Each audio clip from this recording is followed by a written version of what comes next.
Sykes here with your daily video lesson. A lot of you guys are going to be very happy with this video. Let me just first say that. And if by the end of this video you understand my point, please leave a comment just below this video that says studying pays off.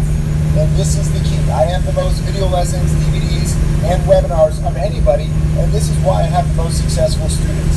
Studying pays off. But let me just prove it to you in case you have any doubts.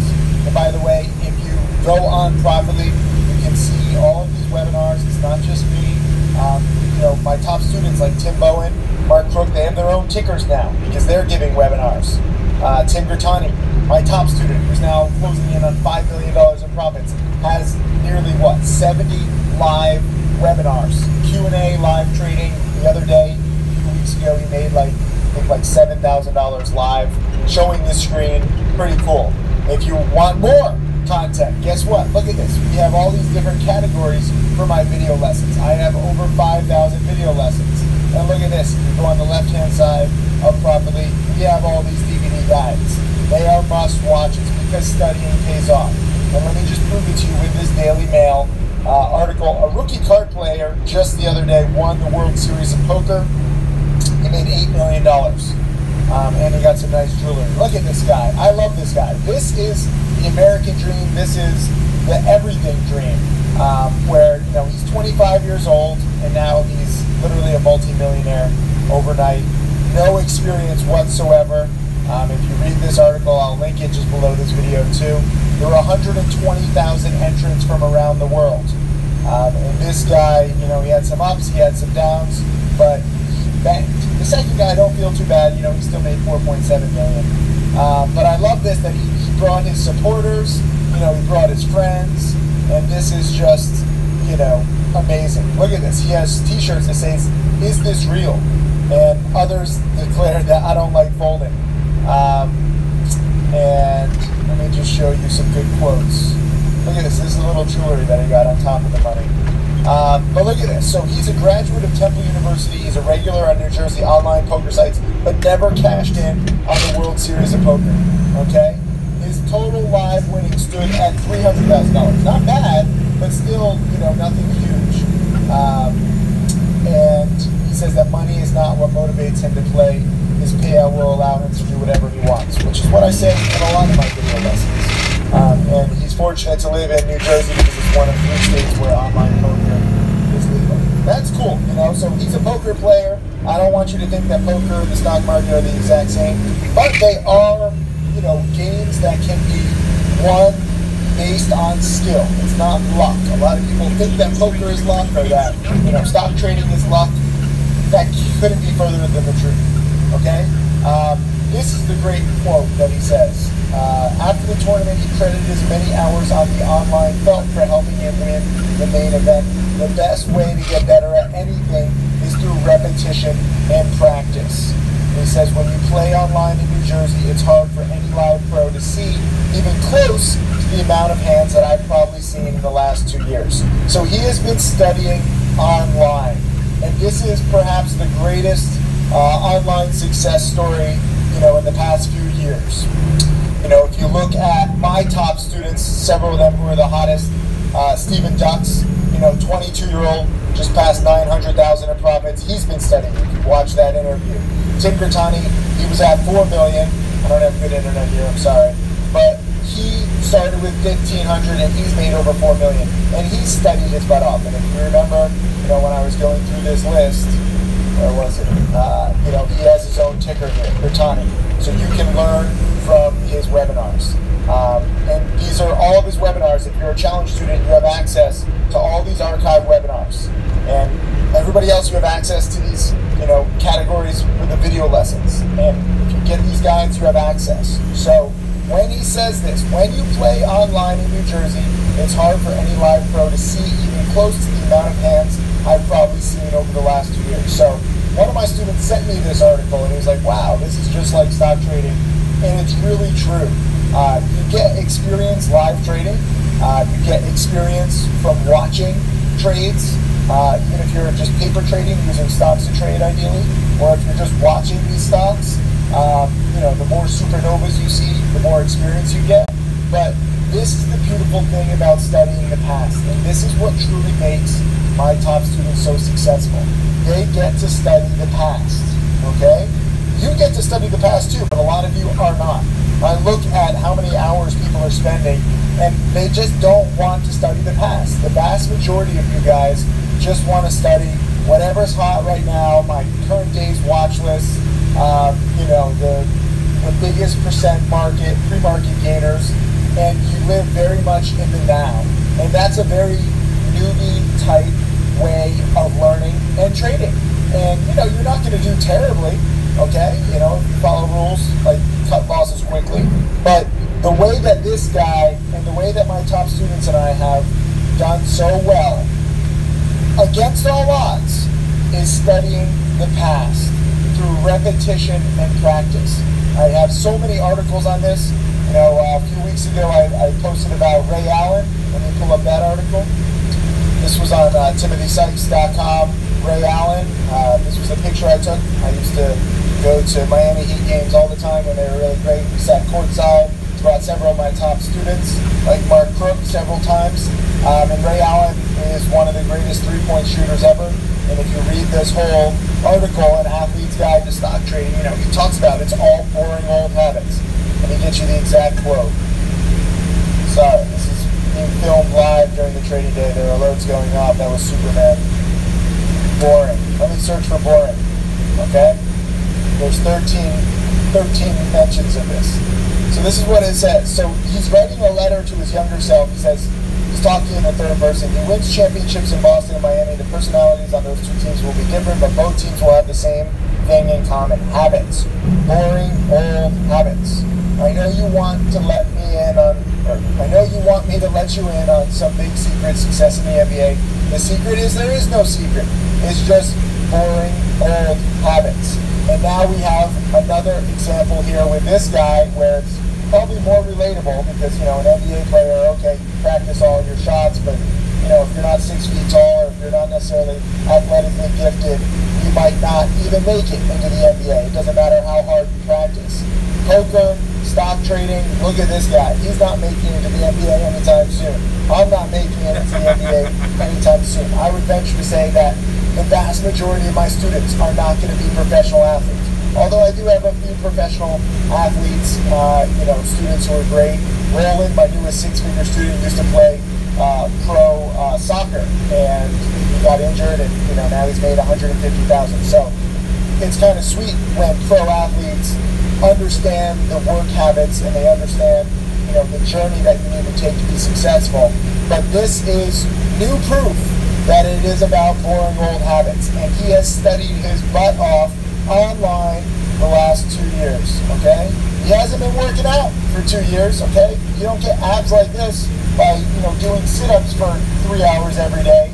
You get abs like this by sitting in a chair every day and watching tons of video lessons. And the cool thing is, you don't need perfect abs. You can just grow your knowledge, okay? I hate doing sit-ups. I'm not necessarily the best guy for ab workouts, but for me and my top students, it's all been about repetition and practice and studying the past. And that's why when I show off all these guides, I don't just make these guides to hear myself talk and because it's fun to do. You know, it's a lot of work to make these guides. I'm actually working on 3 guides right now. You know, I don't make the hundreds of these video lessons and categorize them for fun, okay? My top students and I don't give these webinars. These are necessarily fun. We do it because we want you to study the past. We want you to really get used to these patterns, and that way you're better prepared for future patterns. This morning I made nearly $1,000. I'll make a whole video on that, but it was the same pattern. And I say this, try this every morning and you'll make money. It's the same damn pattern. This is the morning panic pattern. Stephen Ducks likes buying the morning panic pattern.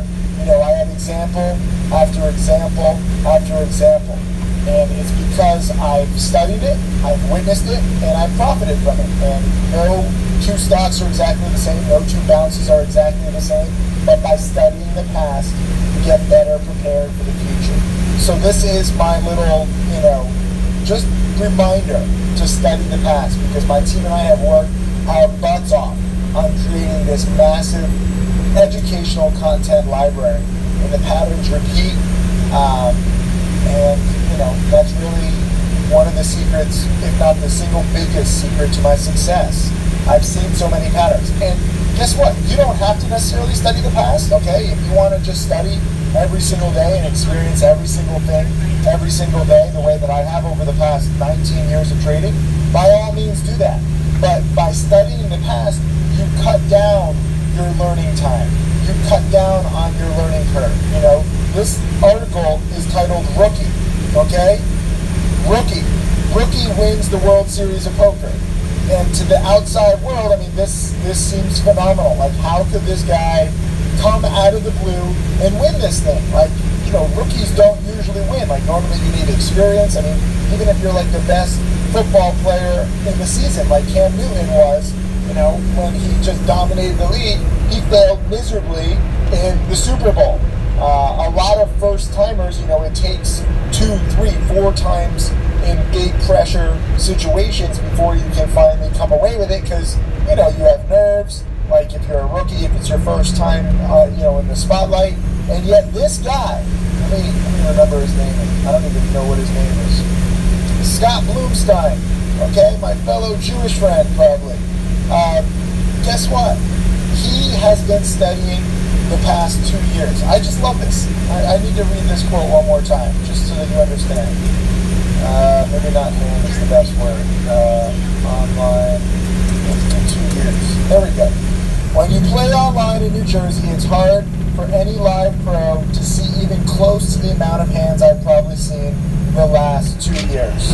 Okay? So this was his advantage.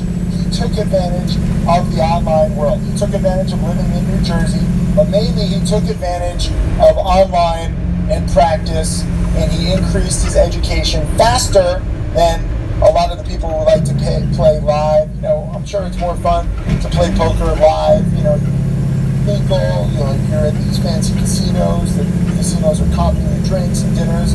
But this guy stayed at home, used the internet, and got ahead of everybody else. And this is probably why all of my top students, are from the Midwest. I've theorized this. Stephen Dux, Tim Grattani, Michael Good, Mark Crook, Tim Bowen. They've all lived a significant part of their lives in the Midwest U.S. Where, not to knock the Midwest, but there's just not as many activities. When Stephen Dux came to Miami, it was like, oh my God, there's so much to do. My Uber driver is telling me to do this and that, and I don't know what to do. And he liked it, he enjoyed it, but he was also excited to go back to Ohio. And I actually flew out to Ohio a few weeks ago. I haven't posted yet, but I had a great time in the Midwest, and I saw Stephen Dux's process, and I have great respect for that process. I have great respect for hard work and really grinding. If you want to make millions of dollars, whether it's in the sports area or poker or stock market, understand that online, this is a totally new world, okay? It's very easy for me to say, oh, study hard, work hard, okay, you get the rewards. But what a lot of you guys don't understand is that we are living in a new paradigm these past few years. As I can do videos like this technology of me being able to do this video and posting it and getting it out to you guys, all within a few hours is amazing. And it's only going to get better in the years to come. But it's because we're using this brand new invention with the internet, and education is going to be changing. And I don't know if you guys know this, I'm actually giving a TED Talk in a few weeks. I don't think I've even announced it publicly. I think this is the first time I've announced it. I'm excited to give a TED Talk about how to use new technology and how new technology is going to increase education. And I'll probably actually use this guy as an example now too. Education is speeding up. The ability for you to have success within a few years. I mean, he just won the single biggest poker tournament after studying for 2 years, okay? My top student, Tim Grattani, hold up, let me just pull up this article in case you don't realize. My top student, Tim Grattani, took $1,500 of his own money and turned it into $1 million in 3 years. Now in his 6th year, he's closing in on $5 million. This was not possible a few years ago before we were able to share everything with video lessons and DVDs and webinars. And the only thing left is for you to take advantage of it, and for you to realize it, and for you to capitalize on it.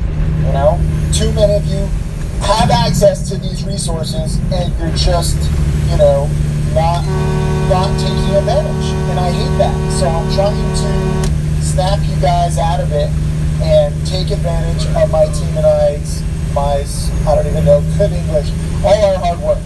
I want you, you know, winning the World Series basically of the stock market, and it comes from studying the past.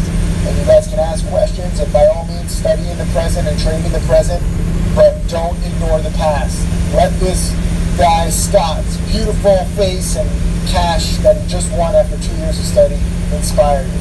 And if you understand that, leave a comment underneath this video. What did I say? Studying pays off? Probably. Something like that. Leave a comment if you understand it, and really show me that you're going to be dedicated. This is all I want. I want more successful students. Where are you guys? Where are the dedicated students?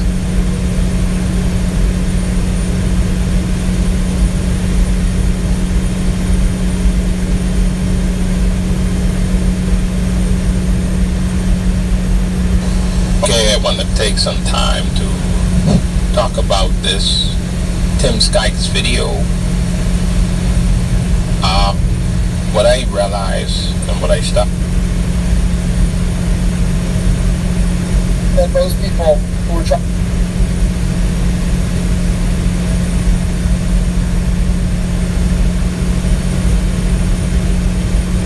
Hey, Tim Sykes here, and I am recording this video lesson on a Friday, but I'm going to post it on the weekend so that you have extra time to watch it and learn from it, so that there is no misunderstanding, because this is the single most reliable pattern right now in the entire penny stock market.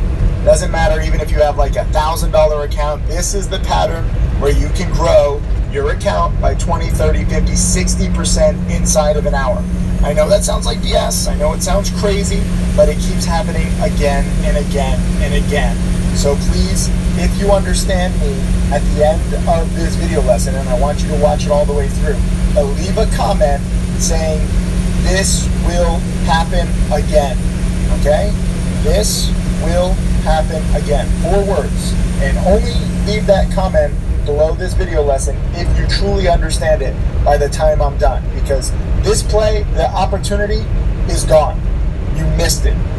Some of you guys captured it, some of you guys witnessed it, but most of you guys missed it. And it's because you weren't prepared. It's because you're not following my instructions about studying the past. It's because you're not, you know, really listening to me. That sucks. I'm here to try to help you. I'm here to try to get you guys learning where the opportunities are. And while all of Wall Street, all the big money tries to make 10 or 15 or 20% in the year, and if they make 20% in the year, that's a fantastic year for pretty much anybody with big money. Those of you guys with just a few $1,000s cannot afford to just make 10, 20% per year. It's not going to move the needle on your wealth. It's not going to give you, you know, what you really want. Sorry, there's alerts going off right now. This is a live video lesson when the stock market is open. But I just locked in roughly $6,000 in profits here, okay? And I sold way too soon. I coulda, shoulda, woulda made 20,000. I don't care. I don't mind selling too soon. I don't mind playing it safely, because playing it safely and selling too soon has made me $4.6 million over the years, okay? And sometimes I lose. Lately, I've been trading sloppy. If you've been watching my video lessons, I've had a lot of losses. I've been getting a little sloppy. And this trade, I mean, right before this, I said, look at this, cut my losses on this one, almost forgot about it. I'm way over trading, but at least I'm taking small losses. Got to get more disciplined. I'll be rewatching my How to Make Millions DVD this weekend, okay? That was my mindset before I just made this trade. And I should mention that, you know, before I made this trade also, I was about to take a flight, and I just missed my flight. You know, this is Friday. I was actually going to give a live webinar tonight with my friend Lewis on how to grow your social media, which is another strategy, I think. I just missed that flight. So I'm going to try to do that webinar remotely, but I missed it in order to do this trade. And I miss life events sometimes to do trades. I missed my college graduation. I made about $12,000. So this happens again and again and again, because when there is the right pattern, when there is such easy money, even when I mistime it. This is my biggest freaking short-term trade in the past year. and I just took roughly a third of the profits that, you know, anybody who times it perfectly will get. But this is the pattern, okay? You're waiting for the big dip. Let me show you this. It's been running up gradually, got the big dip, got the big bounce. Let's just do some math here. The low was 195, and it got up to 355. So let's do some math here. Here's my calculator. 3.55 minus 1.95. From bottom to top, it is an 82% winner from 11:50 a.m. until 12, excuse me, 12 single night. I sent this out at 1:18 a.m. It's all time-stamped. I didn't go back and edit it.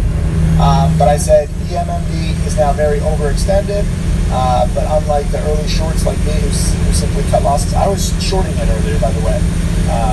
You know, this is my kind of a pump-looking chart where you get the first big red day, and then you normally short. You know, normally it fails; it doesn't break out. This is kind of a stronger pump than I'm used to. But when there's one big red day, there's usually another red day. So I've been shorting it, but I cut losses quickly in the twos here because I was wrong, and that's fine. I've had a lot of sloppy trading, as I said. Cutting losses is okay, and it's key.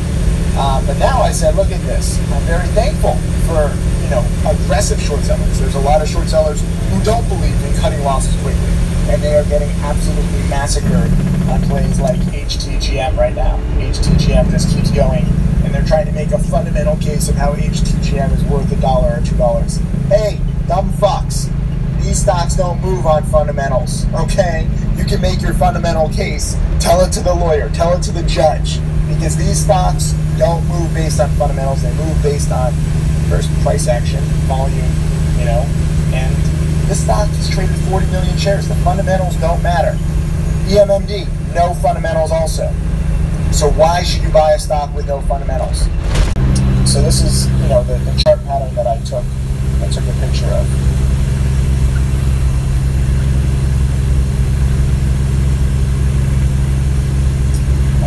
Another example, HADV. So HADV had the same kind of multi-day run, and then a big crack down to 3, and it bounced $1.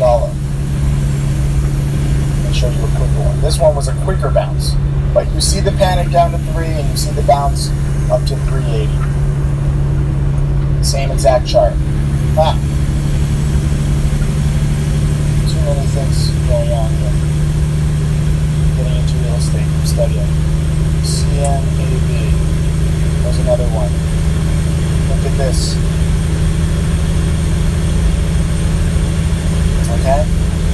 270 down to 150. Red bars, morning panic. 150 up to 220. This is all from 9:50 a.m. to 11 a.m. 50% bounce. CNAB was another one. What's going on here? Can't even focus. What was the other one? Let me show you a video lesson. I'm going to keep it in here. I'm not even editing this video. I don't care. You see how unprofessional I am. I'm not professional. I'm not prepared. But I know these motherfucking patterns. CNAB. This was it. How I made $1,000. Oh, CATQ was the other one. And here's another video lesson. I've done so many video lessons on this. This one was actually a little choppier on CATQ.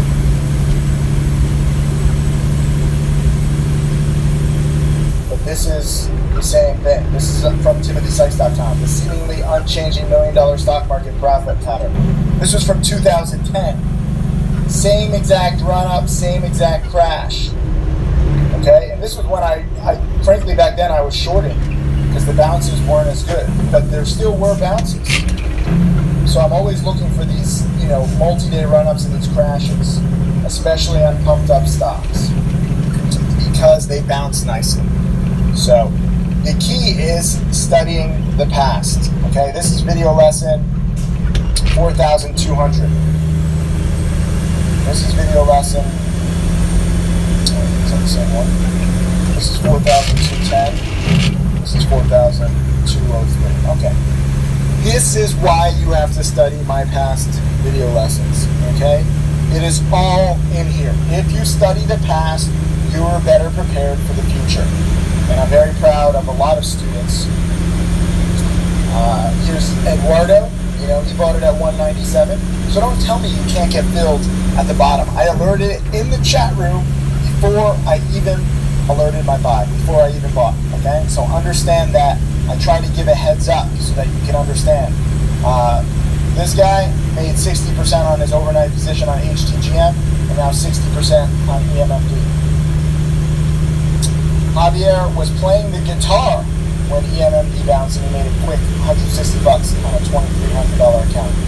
It doesn't have to be huge, okay? Here's Claudia making money, you know, $690. Most of my students are making money on HTGM today. That's the big winner. Alexin doubled his money on HTGM. Lloyd nearly doubled his money on HTGM, made $1,300. Just keep showing you more. Max put in $194, came out with $329 on HTGM. And you know, they sold the thing, they're buying in the 3s and they're selling in the 6s, and it goes to 11. Okay, this is not as guaranteed or as reliable of a pattern, but when you catch one of these things going supernova and you catch the short sellers, you can profit. Ken made in 10 minutes $960. Pretty freaking awesome. And I think he actually made more. This guy, Ken, made a funny video about HTGM and early shorts in their houses. Blow up your house. Here's Ken. This was his follow-up tweet. His best day ever. He made $1,700. These are all just tweets from today, by the way. And I'm filming this midday on a Friday. But I get a lot of tweets, and I love it. Look at this guy's performance chart. Personal performance over 6 months. He's made nearly 50%. So it's patterns like these that can change your account.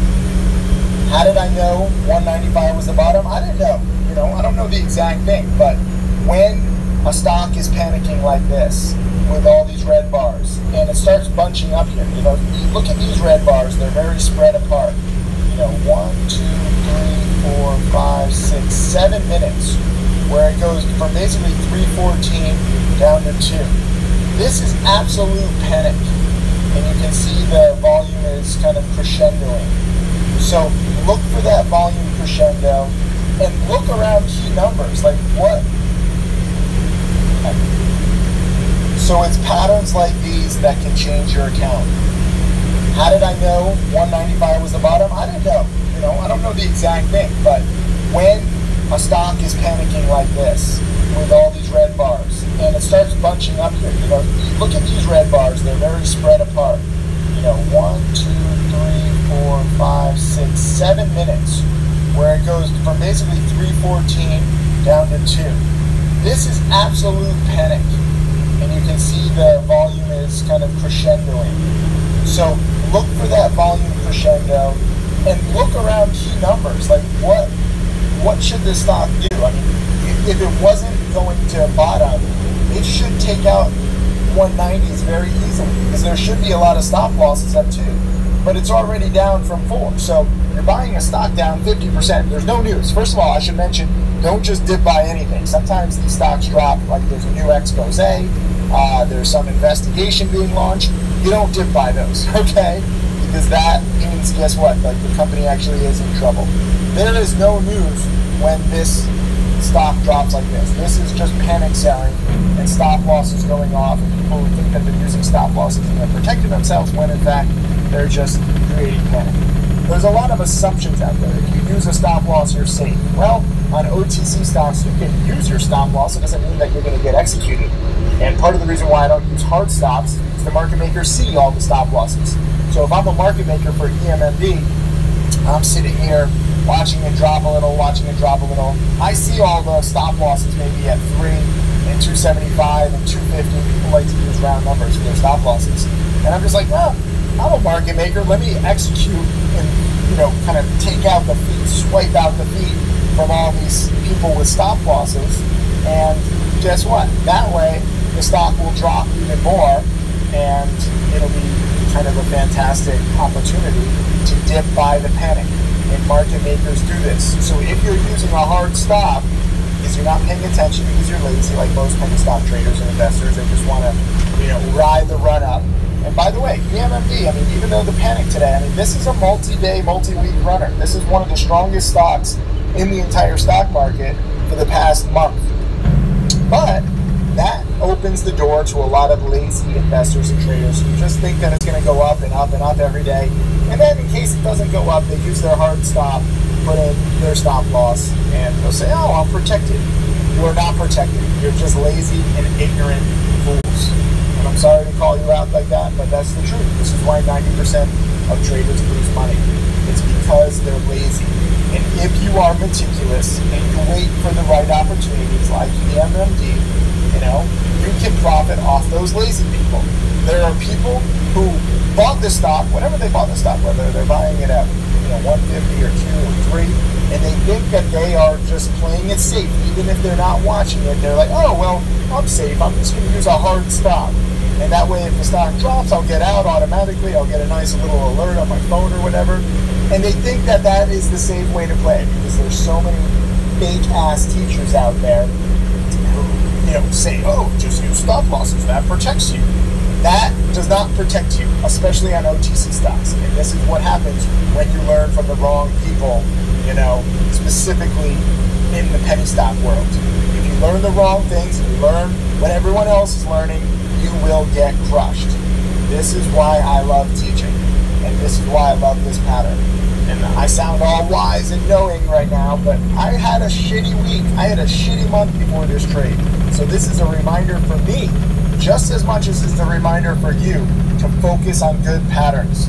Someone in the chat room said, I see now why, Mark Crook makes 80% of his profits from 6% of his trades. Let me just show you Mark Crook for a second. 1 second, let me find this chart. Here is my upcoming millionaire student, Mark Crook. And many of you guys in the challenge chat room know him.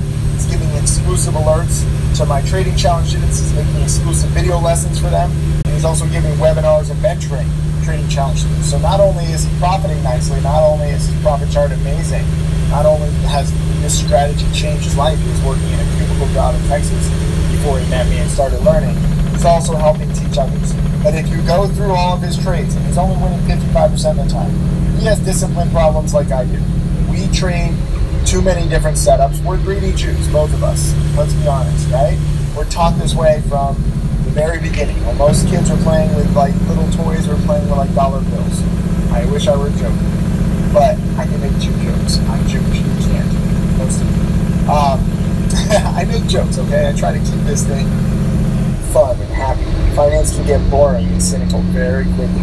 But anyways, if you look through Mark's trades, you will see that roughly 80% of his profits come from 6% of his trades.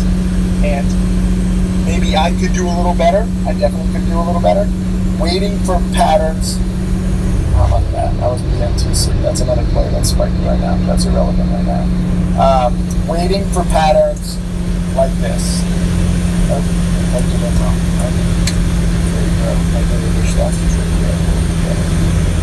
Bad Wi-Fi. But anyways, this is the right pattern, okay? There's no other way to say it.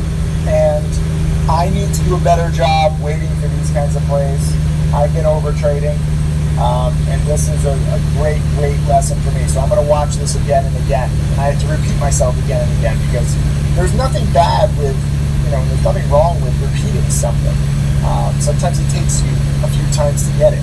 A lot of you guys are too harsh on yourselves, like, oh, I missed this play, I saw it, but I wasn't prepared, or I saw it and I had a small position. I just sold this thing. I was selling it in here in the 230s. How pathetic do I look? Okay, it went to the 330s. I missed out on $15,000 more. And this is my best trade of the past year. So think about that. If I miss out on $1 a share and this is my best trade of the year, what am I doing all the other times? That is trading, okay? You don't have to catch the exact bottom and the exact top, but if you have a plan, if you have a pattern, and mind you, this pattern works for me, it might not be your favorite pattern. For me, I think this is a great pattern, but we all have different personalities. So you have to find a pattern that works for you. I show you these patterns not so that you can, follow me and follow alerts. I don't want you to follow me. I don't want you to follow any alerts. And the good news is a lot of you guys are getting that. But the key is understanding that patterns like this happen. And it's not due to the fundamentals, as so many absolutely insane short sellers think. This pattern is caused by market mechanisms, namely stop losses. Dip buying into panic, a gigantic morning loser. Okay? Or this was kind of more like midday. Usually it happens near the market open, so this was a little different. But I'm going to be posting some interviews shortly, not just with Mark Crook, but also one of my upcoming millionaire students. His name is Dux, D-U-X. He's also in the Trading Challenge chat room, giving exclusive alerts and mentorship, and I can't thank him enough. He's turned 27,000 into over 900,000 in 1 year. And he, in this interview that I'll post shortly, he says he's only made his money on 3 or 4 basic patterns. Okay? And this is actually one of his patterns. And I said, Dux, you better have nailed this. And he missed it. He was trading with CAIS, but he said he made like 40 grand on CAIS. So he's forgiven. But you don't need that many patterns to get rich. And you don't need to trade these stocks perfectly to really grow your account. If you have a smaller account, let's say you buy freaking 1,000 shares. You don't necessarily have to buy 15,000 shares. You can buy 1,000 shares here in the low twos.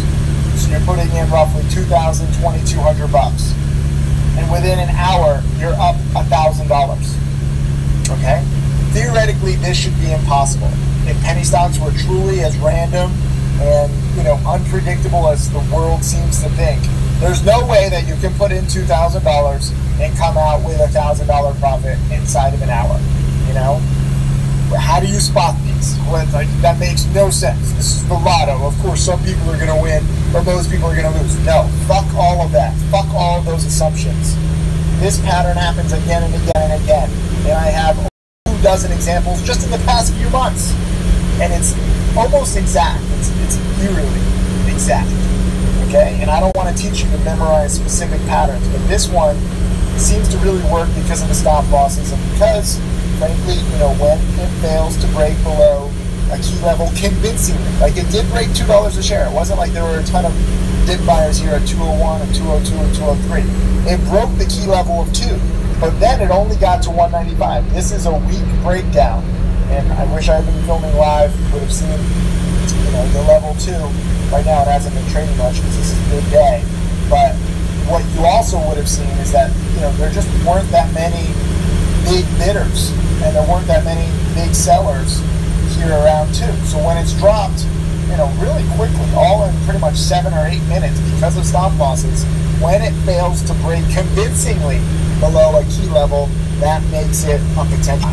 My sloppy trading sins for this week, and really for the past like 2 or 3 weeks too. I had my biggest loss at a little over 5,000. This gain was bigger than my biggest loss, and that was when I went too big on PULM, even though I was right, 2 days later. So I was on the right track there, but I was sloppy. All my sloppiness is now forgiven with one damn good trade.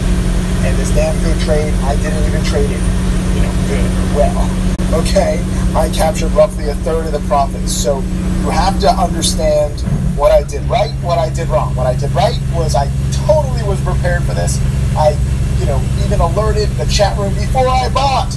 So don't say that, it was too quick, because you had to just be watching it. You had to be ready for it. And then, yes, the bounce is quick. I'm not going to lie. Like, you only have like 3 minutes or 4 minutes to really get a good entry in the low 2s. But even if you're buying it, 20 minutes later on this kind of a play, there's such, wide room for a margin of error, whether you're late on your entry or early on your exit.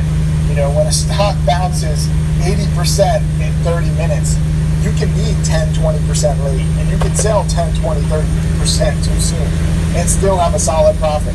This is what I think a lot of teachers in the stock market and a lot of traders are missing, where they go for these profits and they go for these patterns where there's just not much room for error, and they criticize themselves. And they say, hey, why is trading so hard? Because they're, trying these little bullshit patterns where, you have to kind of be precise. And sometimes, you know, you can do that. But on plays like this, I don't have to be precise at all. And I still have my biggest profit. And for you guys as beginners, and those of you guys with small accounts, this is the kind of play that you need, where you have such a wide, you know, margin of error. Okay, this is like a Major League Baseball player playing against a freaking T-ball baseball team. Like a bunch of kids, and you can just crush it. You know, this is Dennis Rodman playing basketball against a bunch of midgets, and he just dunks on all of them. You have such an advantage if you wait for this kind of a play and this kind of pattern, and you're meticulous, trade like a sniper, and you're prepared because you're competing against tons of lazy penny stock investors and traders who just use hard stop losses, and they don't understand the game, and they don't understand that that opens up the opportunity. And I'm thankful for all those lazy people. I'm thankful that less than 1% of traders and investors actually want to study and trade like this in England, because they're easy to pick off with plays like this. Anyways, I'm repeating myself, but I'm just basking in the glory of my $6,000-ish profit, and it's just a frustrating week. It's really disappointing, you know, when you have these losses, even if they're small losses, it just sucks. It's just frustrating. So even though I sold way too soon, even though, you know, I could be celebrating like, I nailed it, I had a $20,000 profit, I don't care. Okay, $6,000 profit is better than literally anything else that I've done short term over the past year, which is pathetic in itself. But all I have to do is wait for patterns like this and plays like this. So I'm going to watch this video lesson over and over again, and I think that I've explained every single angle that's relevant, and why, you know, frankly, hopefully we will be prepared for the next time this comes up. You have to wait for a multi-week, ideally multi-month runner. You have to wait for a big intraday crash, and then you have to be ready intraday. And sometimes you're going to miss a flight or your college graduation or something. But if you want high odds, 20, 30, 50, 60, 70, 80% bounces within an hour, this is the kind of pattern that you need to wait for. Otherwise, you know, you can gamble on all sorts of choppy penny stocks and all sorts of stocks. But this is the kind of play that's worth waiting for. And I need to do a better job at that. I've been way overtraded. And so I'm not just thankful for the profits, I'm thankful for the reminder. The market just gave me, you know, a big, nice reminder. Like, Tim, stop playing all this crap. You know, trading is hard. Most traders lose money. Most traders lose, and trading is hard and frustrating when you focus on the wrong plays, when you focus on the wrong patterns. And you're just trading all sorts of stuff. Yeah, you want more than 3-day trades per week, and you hate the PDT rule because you think that, oh my God, trading is so hard and tough because I have to try, you know, like 20, 30 different trades just to get like a few good ones. When in fact, the opposite is true. If you over-prepare and study patterns like this that work again and again, I don't know the odds. Actually, Matty Triforce Trader told me that the odds of shorting the first red day on a pump is 87%. So that's pretty good odds of success. This kind of a play, I mean, I don't win every single time. I mean, I remember CGRW during one of my live trading challenge webinars, and I kind of added a little too soon. I was just, you know, trying to catch a falling knife, and I was down, you know, nearly 15 grand unrealized, but I kept adding because I knew that it would bounce, and I ended up losing, I think, like 700. And then, of course, it did bounce, and I could have made like 50 grand. So I'm not a perfect timer on this. It's not like this is going to win 100% of the time. But by and large, this is the single most reliable pattern that I know, especially for going long. You know, I do like shorting the first red day on pumps because you can get these kinds of, you know, panics. But finding shares to short is tough, and I know many of you guys don't like shorting. So if you're looking to buy, dip buying into panic without news. That's also key. Don't just dip buy anything. Don't be like, hey, I dip bought this stock that's down 50, 60%. Why did it not bounce? Oh, wait, they announced that they're under SEC investigation. So you have to be careful about just dip buying anything. But if you get these sell-offs that are based on stop losses all within a few minutes, and you are prepared and ready to strike, whether it's 15,000 shares, or 1,000 shares, or even 100 shares, or even if you're just paper trading using stocks to trade, which is also great practice, the key is witnessing these and learning from them and getting used to this kind of volatility. If people on the street, and went up to them and let's say, random people, and I was like, did you know that you could make 80% on your money on a penny stock inside of an hour? 999 people out of 1,000 people would walk away. They'd be like, you're such a fucking scam, okay? But if I showed those same people and sit down in a room and I showed them my 4,000 plus video lessons, specifically probably, I would guess, 40 or 50 video lessons on this one pattern, and then I said, did you know that you can make 30, 40, 50, 60, 70, 80% of your money inside of an hour?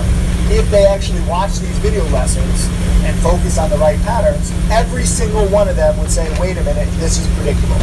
So this is my job, getting you guys to realize that this is real, and getting you guys to realize that this will happen again and again. But you need to study the past. That's the catch. Everyone's like, oh, sure, Jim, it sounds so great to make 80% of your money in an hour. What's the catch? The catch is that you have to work hard, and you have to study my video lesson library and learn the difference between good and bad patterns. And I'm still not even perfect. After nearly 20 years of trading, I still screw up. So I need a lesson, and I need a reminder every now and then, just as much as you guys do. But the good news is, because we're able to share this stuff, because you can see my screen, I don't look so crazy anymore. When I first started, trying to get my hedge fund going, and I said, oh, penny stock trading, everyone's like, people say penny stock trading, oh, Wolf of Wall Street, stay away. But once you actually start looking at these things and start analyzing why do these patterns happen, oh, stop losses from lazy people, oh, that makes sense. Dip buying, multi-week runners, promoters have to bounce them or else there's an SEC investigation. It actually makes sense, but you have to do the studying and you have to look into things. You can't just memorize a pattern, you can't just follow alerts, None of my top students, Stephen Dubs, Mark Cook, Tim Bertani, Michael Good, together they've made what? Like $7, $8 million in the past few years, okay?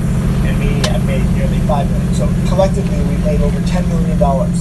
None of us follow anybody else's alerts or picks. We all have our own little favorite patterns, and we do what works for our own personalities. So, anyways, if you do understand what I'm saying, remember to leave a comment below this video that says, I see it. I think it was, were those the 3 words that I told you? I don't even remember. But leave a comment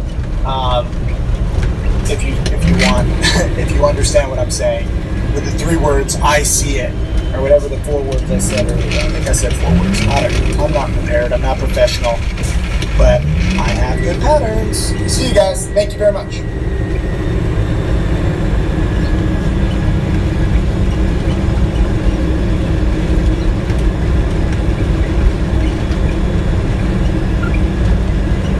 As a potential breakout, I was watching it mainly because one of the traders who I follow,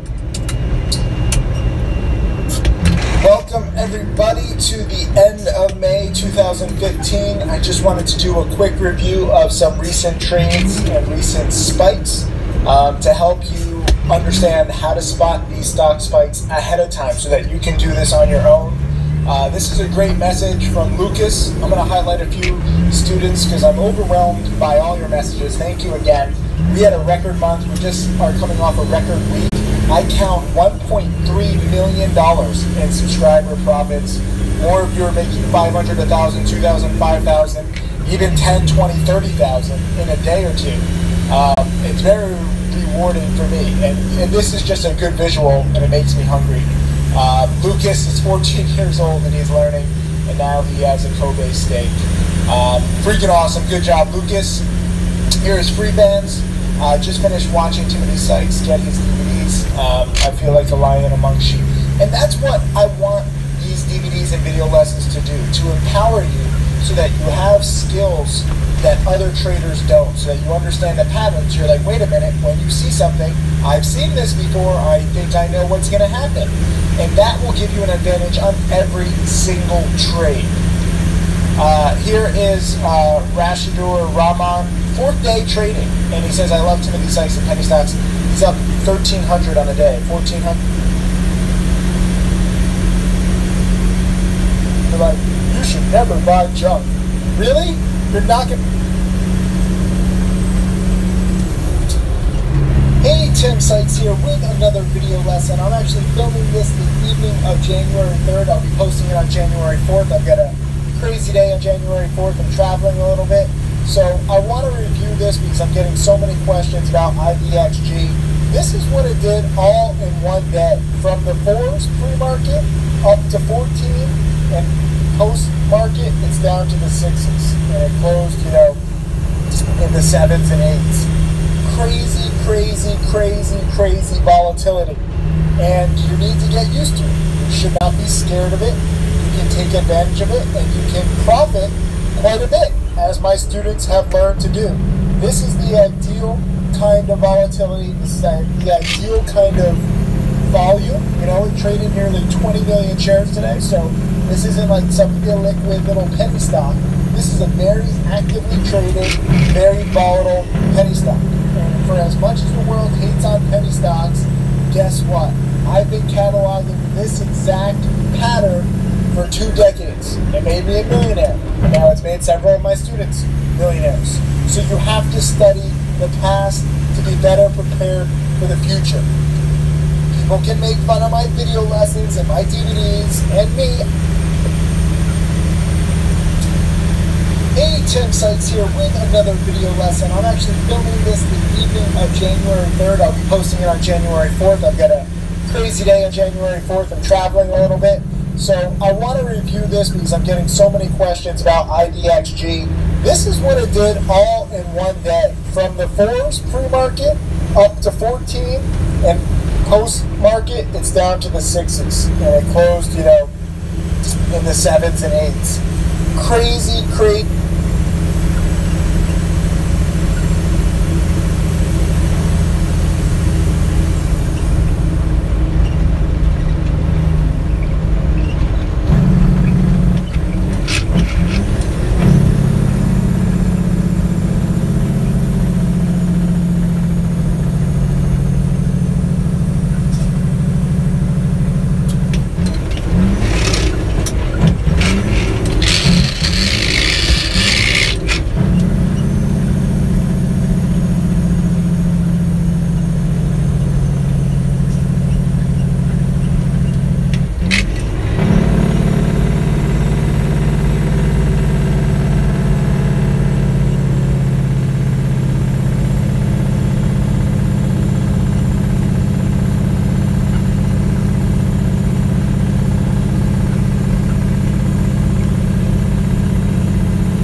Crazy, crazy volatility.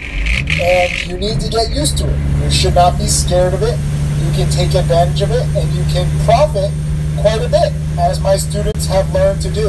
This is the ideal kind of volatility. This is the ideal kind of volume. It traded nearly 20 million shares today, so this isn't like some illiquid little penny stock. This is a very actively traded, very volatile penny stock. And for as much as the world hates on penny stocks, guess what? I've been cataloging this exact pattern for 2 decades. It made me a millionaire, and now it's made several of my students millionaires. So you have to study the past to be better prepared for the future.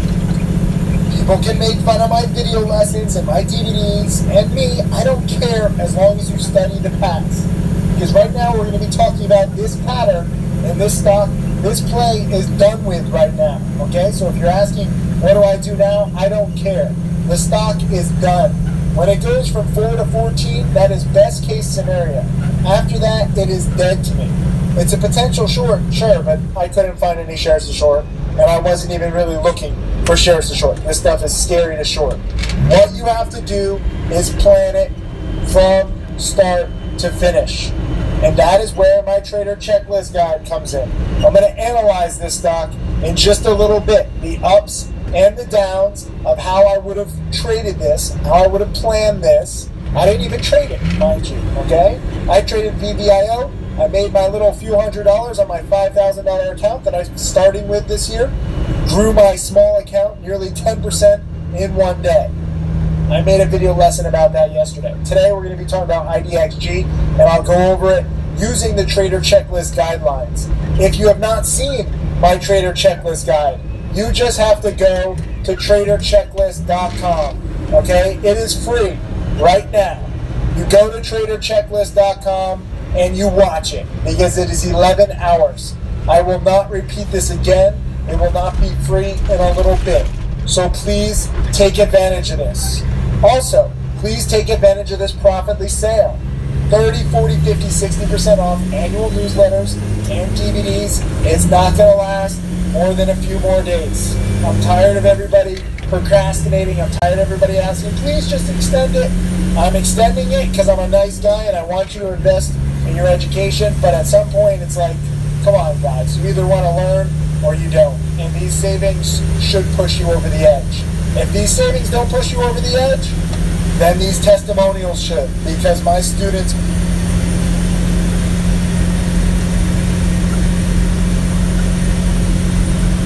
here's just a couple of them. I know there's many more, but I want to get to analyzing the stock. Brooks, awesome job. He made 20 grand last time IDXG went up. Now he made 6 grand today. Vitali traded a few stocks. Look at this. Cutting losses on a few of them. Big gain on IDXG. He gets it. And he has a good attitude. I was like, awesome work. And he says, thank you, Tim, for everything. Well, Vitali, I'm nothing without my students who study. So I appreciate your hard work. Lee, I got to give this guy props. He's trading with a smaller account, but that's okay too. It doesn't have to be all about making thousands and tens of thousands of dollars. And he made nearly $1,000, and you know he took 30%. Stanley also made $2,300. Got to give him props. Austin made $2K. I love this guy, Eric Russell. He started with just $5,000 last year to begin the year. He's one of my most dedicated students, and you know he also values his family. But here were his trades. He made $630 on this one, and then $1430 on this one. So it's pretty freaking sweet. There's more. You know, here's Champ. He's actually studying on his Xbox, which I love. And I'll go over this. He's actually using the SSS tool, which we have on Profitly, and I'll be using this in a second to analyze IDXG. You can use it in real time. You can use it after the fact. You can use it before, ideally. And that way you start planning your trades ahead of time. Also got to give props to Pecunium in the chat room. They made $1,790. And then also Mika Coca has a smaller account, but took a nice gain in here. I'm loving the fact that my students were buying this in the 5s. You saw the breakout. Wait, one of my students had a nice chart. Where was it? Brandon. Brandon has been on fire. He spotted the VBIO breakout the other day. And here is, you know, the IDXG breakout, okay? Look at this. Pre-market highs. This is literally all you have to do in this bull market. It is so fucking easy right now. It pisses me off that many of you guys aren't checking the previous highs. The pre-market highs on IDXG, 550 breakout level. I missed it because I was in VBIO. Let me show you his other chart. Brandon posted another chart. Where was it? Right here on VBIO. And he said, almost like it's predictable. Am I right, Timothy Sykes? Yeah, you're right. This was VBIO's breakout, 2-day breakout over 250, and it went all the way up to the 320. So you had 2 chances to buy it, either on the initial breakout or on, you know, the confirmation where it holds 250-ish. You guys just have to look at past resistance. It boggles my mind that you guys aren't doing it, some of you. But anyways, props to you guys in the chat room. Here's Michael. He made like $640. And I want to be clear about this. You know, there were many short sellers I saw in other chat rooms that were getting destroyed, shorting IDXG too early, shorting DRYS, and a lot of these other shippers too early. I don't want to see anybody lose. I don't want to see anybody blow up. I don't care if you think that you're my enemy. Nobody is my enemy, okay? I'm pro-education. Unless you're anti-education, then you're my enemy. But anybody who wants to learn, anybody who wants to make money in the market, you're not my enemy. We're on the same side. I want you to do as well as you can. And it pisses me off when these wannabes and these amateur short sellers make it look tougher than it is by shorting these low float stocks like on morning one, day one. I saw people shorting this and being like, oh, IDXG has no fundamentals. I'm going to short it, you know, at 550 as it's breaking the day high. And I'm just thinking to myself, I'm like, oh my God, like somebody needs to talk them out of their madness. Like, never short a low float stock on morning one, especially when IDXG has just been a recent supernova, you know, the past few weeks. These aren't hard rules. These are just things that, like, you know, you don't drive my Lamborghini 300 miles an hour or 200 miles an hour in a 35 mile an hour zone. Or you don't go as fast as you can when you see kids crossing the street. I mean, you don't short a low float recent supernova on morning one. You're making all short sellers look bad. You're making all penny stock traders look bad. There are some people who are like, Tim, this is why short selling is so dangerous. Yeah, if you break all my rules combined all at once, yeah, short selling is dangerous. But if you follow the rules, it's really not. You know, I have to remind you guys that Michael Good, my first millionaire student, and I were both short KBIO the very day it spiked from 2 to 10 after hours. And the next morning it was at 20. And we both had sizable short positions overnight. And guess what? We cut our losses quickly. We only lost a few $1,000s each. And some other people who don't necessarily believe in my rules or follow my rules, they got destroyed. They lost 6 and 7 figures. So please, be careful. Don't ignore my rules. And if you do, guess what? You're going to see the ultimate price is far more expensive than any of the prices that I charge for my teaching. You can either learn from the market or you can learn from me. Either way, you're going to learn. And I'm not teaching you rules that, like, don't work. I'm teaching you rules that I've learned the hard way by myself over 20 years now, okay? But also, it's not just about short sellers. I don't want to see any trader blow up. I really want you guys to understand that you can trade cowardly and trade scared. And Miles is like, you mean carefully and precise? And I say, well, you can be as careful and precise as you want, but I see far too much aggressiveness. So I prefer cowardly all the time. I know it's not cool in our society to be coward. I know it's not cool in the trader world to be a coward, but when you're trading absolutely insane stocks like this, trading cowardly isn't just an option, it's a necessity. Otherwise, you will blow up. Maybe not on this one, maybe not on the next one, but eventually, and for the rest of your life. And I don't want to see that happen. So please, just learn my rules. They're really not that crazy, and they're here to help you. I'm here to help you. That's why my Trader Checklist guide is free, in case you don't remember that. TraderChecklist.com. It's free for a few more days only. So you have to watch it. Please just do it. Anyways, let's analyze IDXG at the moment of the breakout. Because, frankly, you know, you look at this and be like, oh, Tim, when should you buy? You didn't know it was going to go from 5 to 14. No, I didn't know it was going to go from 5 to 14. When I buy, my goal is to make 10, 20, 30% max. And I know many of you, again, think that's too cowardly. As I'm trying to explain, that's not cowardly. That's what's kept me in the game all these years, and that's what keeps my accounts growing pretty much every year. So I don't expect this thing to go from 5 to 14. But what I do like is buying the breakout, okay? And the pre-market highs were 560. If you wait for the exact breakout here, you're going to miss it. This stock moves quickly, especially near the market open. So 550 is good enough. I mean, you can see the morning high here is 561, and then like the mid-morning high here is like 555. I like round numbers. I would have put my limit at 550. if I had not been in VBIO and I was focusing on this play. So look to see what the past resistance is. And you can go back and look at multiple days here. I'm using Stocks to Trade. Please use Stocks to Trade software, okay? I'm getting way too many questions from people with all different kinds of software and all different kinds of craziness. It's just easier. And trust me, Stocks to Trade is the best. No other platform has as many features, nor do they have as many features in the process of being completed. So you can either buy it here, you know, at roughly 5.5. You can see here it tried to bounce past 550 right in here, and it couldn't do it. So 550, just call that the breakout, just for simplicity's sake.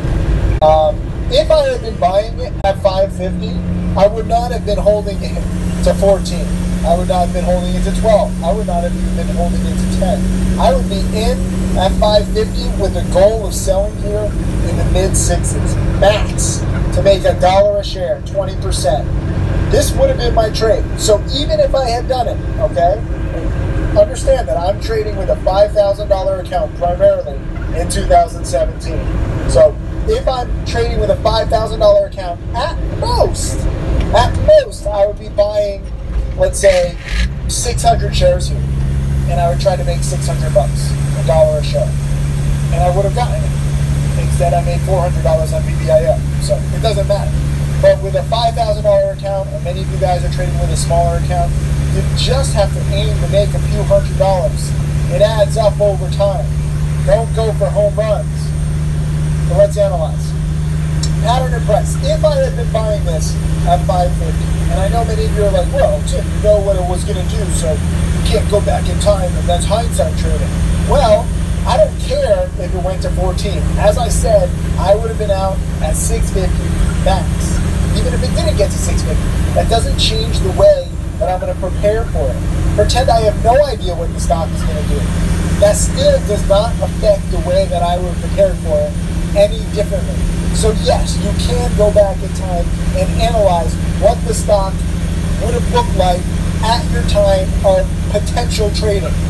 And it's very good for you guys to review this after the fact, because the breakout was there, okay? You can look at this from my freaking student Brandon.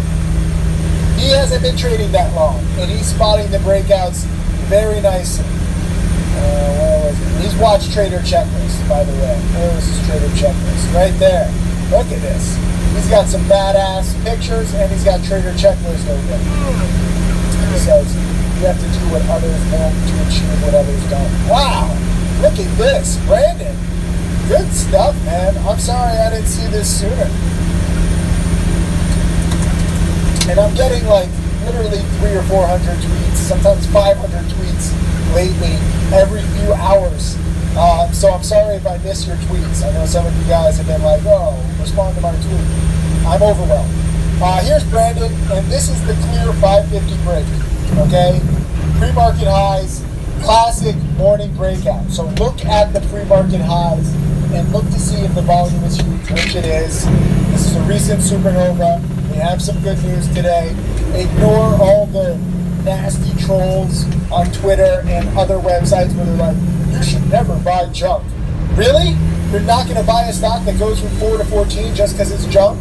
You're narrow-minded. And if I don't say it, someone else probably should. Because it's pathetic that some people literally believe that you should never buy stocks like this. And they're ignoring this company's and this stock's spikeability, where it fucking triples in 3 hours. And CNBC doesn't talk about stocks like this, and most financial media doesn't want to talk about stocks like this, and they're talking about shit stocks that don't triple. Forget about tripling in 3 hours. They don't triple in 3 years. They don't triple in 3 months. They don't triple in a decade. Those are the stocks that the majority of people trade, and that's why the majority of people who trade lose. So if you learn to focus on volatile stocks, and you trade these volatile stocks like a fucking coward, like I'm saying, there's some beauty in there. Got 100 mesh.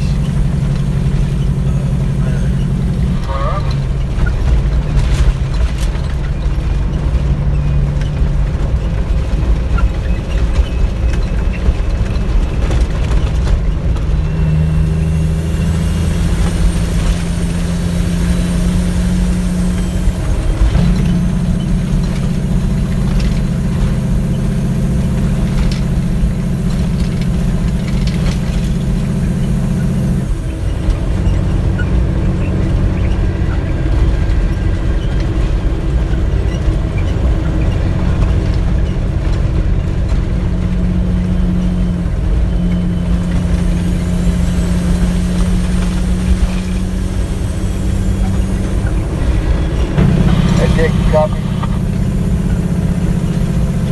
Go ahead. No, I'm trying to get a hold of Nick. What's up? Hey, when do you take him out, Bubba? Probably tomorrow. Oh shit, man, if I don't see you, man. Shit, good luck, man. For Don and I, we should catch some dinner or something, man.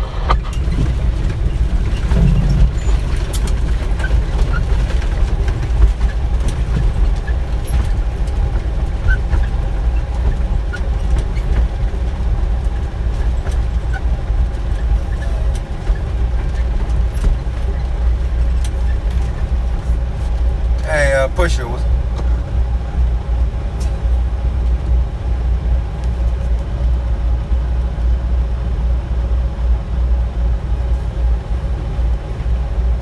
Hey, Push, got yours on?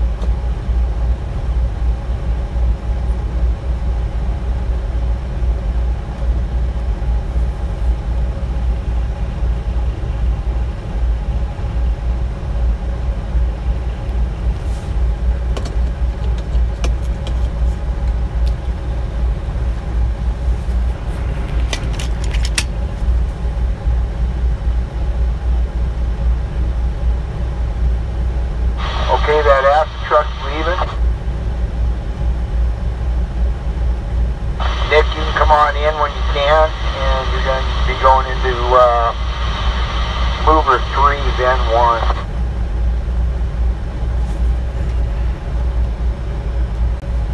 Then everybody else just kind of hold off for a bit.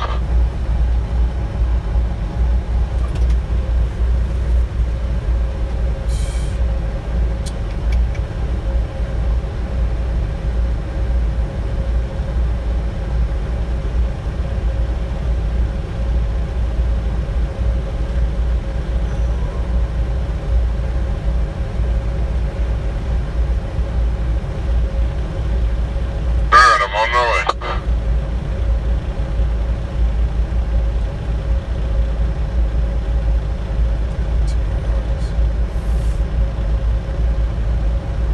I think your acid truck is just turning around is all, sir. Yeah, I think you got to go out here left and come back out of the check guard station. Well, he pulled out on the road and he's backing up and coming back in this entrance over here now.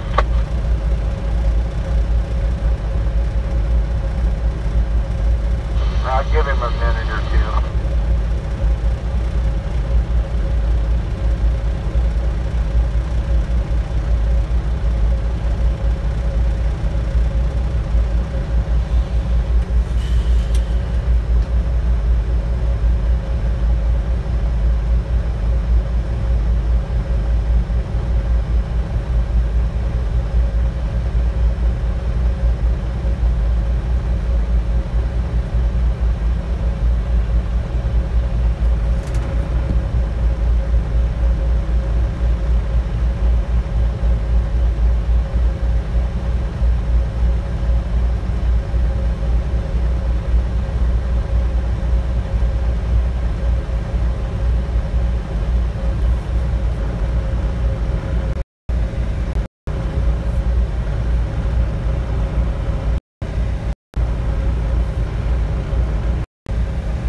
Yeah, Nick, you're right. I see him. Hopefully he just keeps coming.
I got a fuel truck gonna fill up that mover 5, so he'll be there for 5 minutes or so.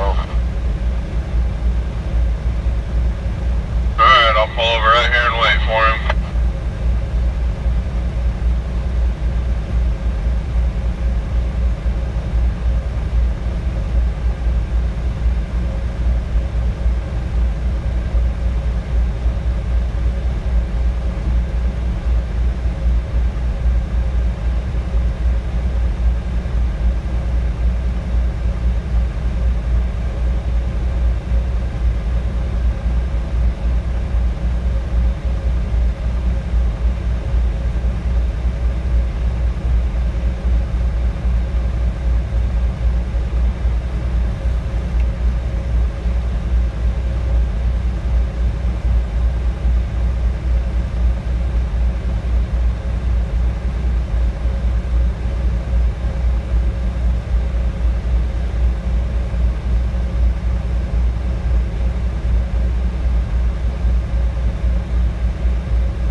drone.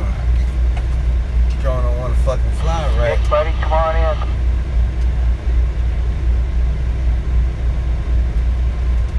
Are you sure this time? I think so. Is that good enough?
We have a problem. What's up, buddy? My clutch link is just broke or something. I have no clutch. He's stuck right in the middle. He is stuck right in the You middle. got a rope? Do what? You got something? You want me to drag you through there real quick or what? This fucking guy, he just broke down right in front of the driveway for all of I think I'll figure it out. You better figure it out fast, buddy. Just have to shut it off and start it in gear. Shut off and start. Man. Oh, cool. Good job. Yeah, lucky you're leaving tomorrow, dude. Jesus Christ. Oh, you don't know if I am now. I gotta figure out what the fuck's wrong with my clutch. I'll burn up a starter before I get home if I keep this shit up. You know, it's funny. That guy, he drives that fucking Peterbilt on the dirt road, like, you know, Pretty sure you got a copy. on a smooth dirt road, he'll do like 25 miles an hour. It's one of those show trucks, right? Hey, you want to just go out and work on your deal? And this shit still broke. No, I need to get this load of sand off. So are you going to be able to back up? Yeah, it's gonna be a shit show, but we'll make it work. That's my boy.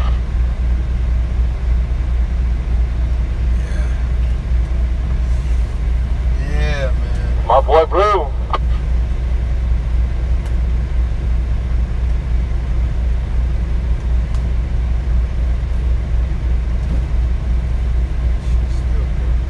What I was saying is, he drives that truck. He babies that truck, on these dirt roads, and this shit still broke. So what I'm saying is, you might as well go 35 miles an hour on the dirt road, man. Your shit gonna break regardless out here.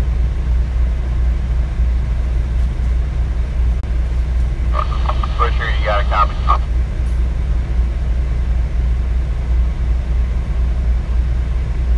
He's out of his truck, back in the truck's in right now. Hang on. 10-4, thank you.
Maybe you're trying to add some really epic shots to your vlogging or whatever kind of cinematic setup that you've got going on, and you want that drone to be out in front of you, flying backwards with the camera pointed right at you. Well, in today's video, I'm going to show you how to do that with the DJI Mavic Pro coming up.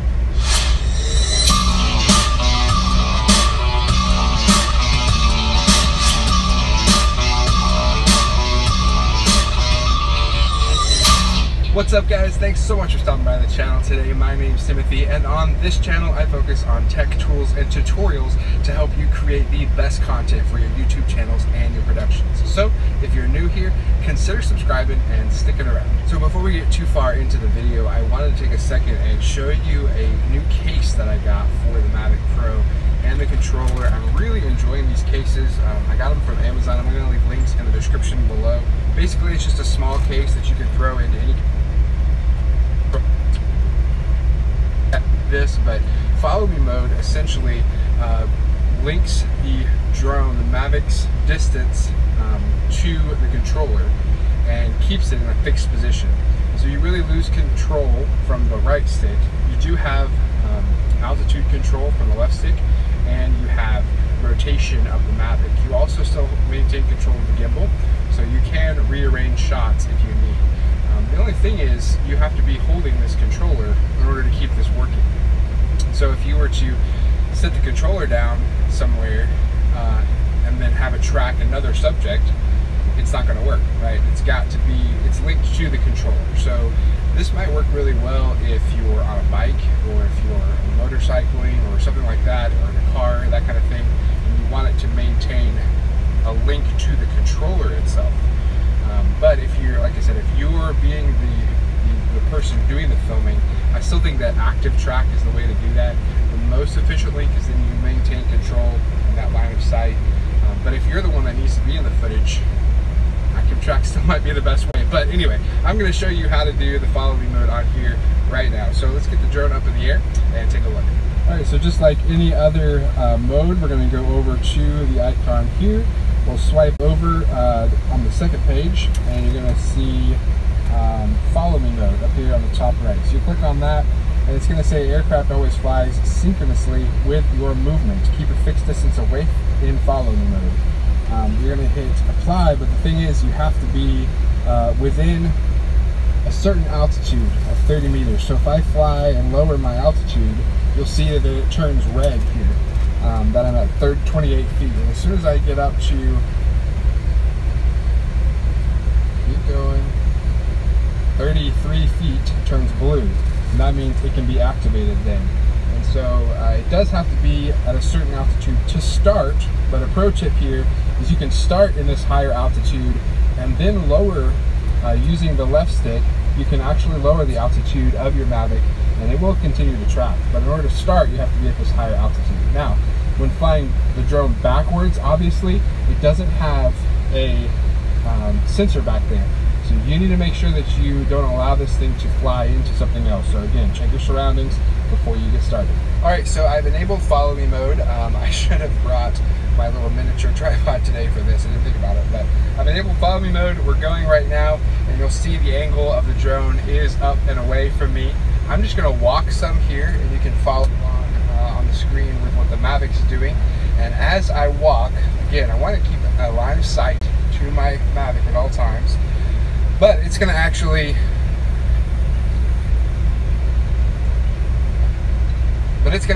keep me in the frame the entire time. I just want to make sure I was all focused up there. So even if I walk beside or behind this big bush pile here, it's going to make sure everything stays nice and in the frame. Now, it might not be the framing that I want, so what I can do is take my controller, left stick, maybe I'll drop the altitude some, and again, we're well under our 33 feet now, but you just had to be there to start, right? So now I'm walking, and let's go ahead and move with our left stick again, so we get this kind of angle. And now the Mavic is actually flying backwards and sideways at the same time. So that's a pretty hard move to pull off yourself, especially keeping yourself in the frame all the time. That's a really hard thing to do. So having the Mavic do this on its own,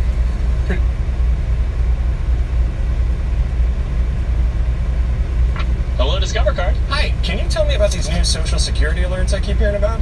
Sure, just sign up online. Then we'll alert you if we find your social security number on any one of thousands of risky websites. Wow, that's cool. How much is it? Oh, it's free if you have a Discover Card. I like free. Yeah, we just want you to be in the know. Oh, hey, sushi. Oh, I smell it. You're making me... Yeah, being in the know is a good thing. Know if your social security number is found on risky sites. Free from Discover. Cool. And you can look at what I do to make these videos. Controller over here, camera over here. So this is what I do for you guys. I hope it's helpful. So anyway, yeah, this is a great option for you to be able to, have, if you're not vlogging, having your hands free and being able to just set up a follow me mode like this. And if I change speed and start walking faster, it adjusts automatically. Now you're gonna move in that frame, but it's gonna pick up on you and adjust its speed as well. Whoop, and I'll just stop real quick. It's gonna fly a little bit further. Notice that I stopped and stop itself. Now again, you can't actually like move the drone around, so your right sticks aren't working right now. But if I was to turn, and face in different directions, you can do that. So it doesn't have to be, for example, a selfie kind of mode, right? You could actually turn the drone around much of the same way that I talked about in the point of interest mode. You can point this anywhere, right? Let's point it right over here. And I'm gonna walk. And like I said, it's still gonna maintain that same distance. So I'm flying the drone right now. It's moving, but it's not tracking me in the frame, right? Let's go ahead and raise the altitude. So I'm raising the altitude with the left stick. It's maintaining that equal distance to the controller. And it's flying essentially without me touching the right stick at all. And if I was to stop walking, the drone will stop moving. So that's kind of a neat trick, I think, for follow me mode. It doesn't always have to be this like selfie kind of use for it. You could actually use this in a lot of different ways to control the drone, keeping it at a certain distance in front of you, and then moving the controller in that direction. So as you're walking, pretty cool, pretty cool. So I'm gonna go ahead and walk. I got the same trailer. I got a new trailer, same trailer. Reframe up. But yeah, we making money. Image. Now it's gonna follow me. I'm gonna see myself again here. Bring it down in altitude. Adjust the gimbal. Really hard to do all that smoothly in one hand while you're holding your camera in the other hand to vlog, but you get the idea of how this all works for you. And yeah, I think it does give some unique opportunities for using this in cinematic ways. The active track, I'm still going to give the nod to, because that does work. At least in my case, I want to be controlling these movements as best as I can. So I think I have a little more control in active track, but yeah, I think it still works really well. So another thing to be cautious of is I'm actually heading towards a tree right now, but the Mavic can't see it because it's flying sideways. So you're going to need to make sure that you raise that altitude to do a little bit of the obstacle avoidance for it, because unlike the Phantom 4 Pro, which has sensors in all directions, this one only has sensors facing down and to the front. So you got to make sure that you're keeping an eye on everything. So, all right guys, let's get this thing back on the ground. Alright guys, so I hope that was helpful today, just showing you another mode for the Mavic Pro and another awesome way that you can use this little teeny tiny drone to get incredible cinematic footage. As always guys, I hope you have a fantastic day, and I'll see you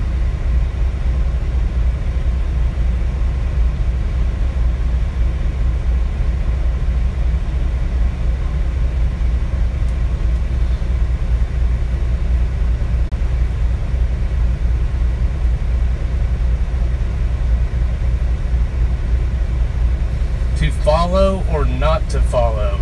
That is the question. Today we're going to check out the difference between active track and the follow me mode. But in a nutshell, basically the follow me mode will use the GPS coordinates. You will need to use a GPS enabled device, and it's going to breadcrumb the GPS coordinates from the phone to the controller and then shoot it to the Mavic. Active Track is using the camera and visually using the camera with the software in the system to track. So Active Track is going to be better for probably your lower altitude shots, places that do not have trees and obstacles and stuff that you have to worry about. You know, you need to make sure the subject's going to be well contrasted between the actual background. Follow me mode, that's going to be better if you are going to maybe have some obstructions as far as like trees. So what we're going to do is we're going to head out, just go down simple and test, go down the cul-de-sac there, turn around, and there's a trail that will take us into the canopy there, and we'll see how that actually pans out. Alright guys, we got the screen recording going, so we're going to go ahead and start off with, we'll start off with the Active Track. Alright, go ahead and shoot her up quite a bit here, make sure we're going to clear the treetops. 95 feet, 106 feet is more than enough. We'll probably have to come down. I don't know if it'll Active Track.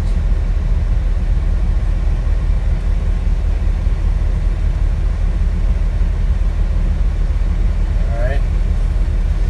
Take it a second for it to lock in. So let me go ahead and get this four-wheeler fired. Apologize about the bad audio, so bear with me.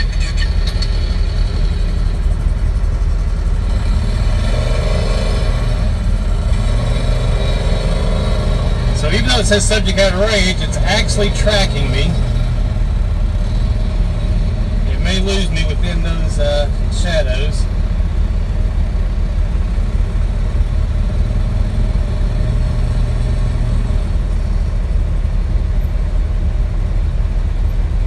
Okay, so it's actually, there it is, it's locked in.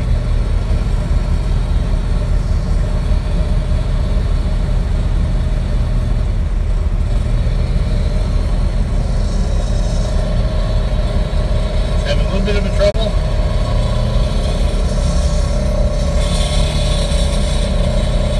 See if we can time it again.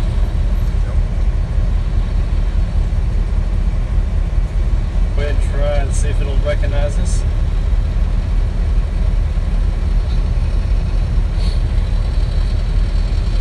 Alright, it is saying out of range.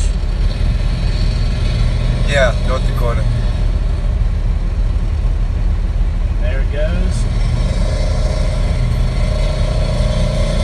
I'll just make a run down here real quick. See how it does. Uh-oh. See, it already picked up on the different, the contrast of the shadowing of the tree already.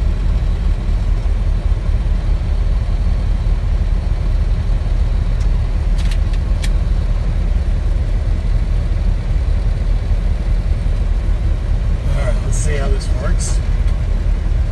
Alright, Active Track mode.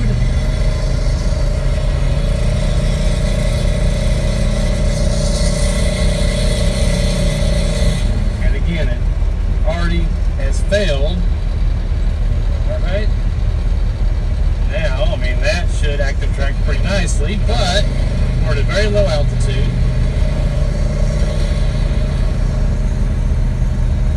And now it's following, so it just does a much better job at closer.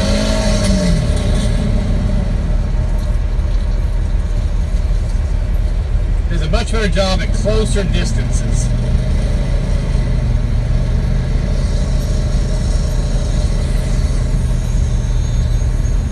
And it lost me. All right, here we go.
introduce the Follow Me mode.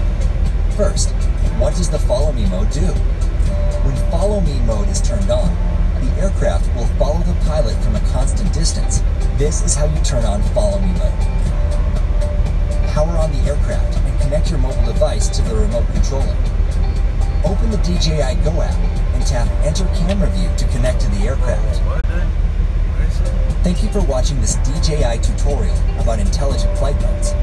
In this tutorial, we'll introduce the Follow Me mode. First, what does the Follow Me mode do? When Follow Me mode is turned on, the aircraft will follow the pilot from a constant distance. This is how you turn on Follow Me mode. Power on the aircraft and connect your mobile device to the remote controller. Open the DJI Go app and tap Enter Camera. Turn on Follow Me mode. Power on the aircraft and connect your mobile device to the remote controller. Open the DJI Go app and tap.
This is how you turn on Follow Me mode.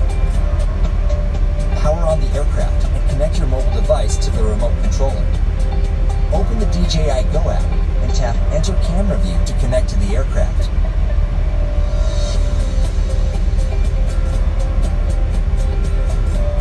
Take off the aircraft in PGPS mode and toggle the switch to F mode after you have reached an altitude of more than 10 meters. I got a feeling. You see how greedy this guy is, man? It's like, dude, your truck fucked up, right? Your clutch is out, and you got a good chance there's a good chance you might get stuck. And I don't even know if I don't even think this well's got a fucking bulldozer. So if he gets stuck, he's gonna get stuck, and that means we're gonna be backed up. It means you gotta get a tow truck that can come get his ass up out of here, out the fucking way. Like, dude, your truck's fucked up. You need to get your ass up out of here and get that shit fixed and come back on site. Yeah, man. Anyways, fuck him. Yeah, we don't like that shit.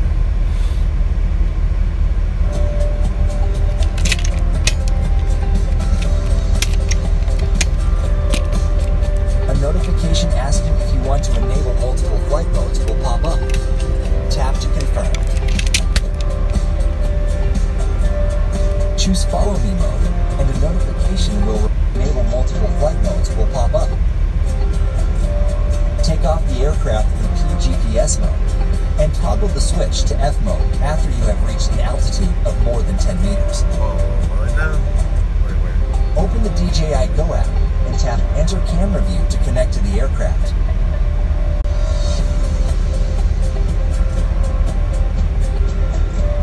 Take off the aircraft in PGPS mode, and toggle the switch to F mode after you have reached an altitude of more than 10 meters.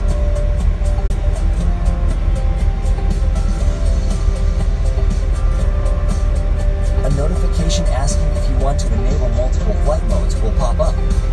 Tap to confirm.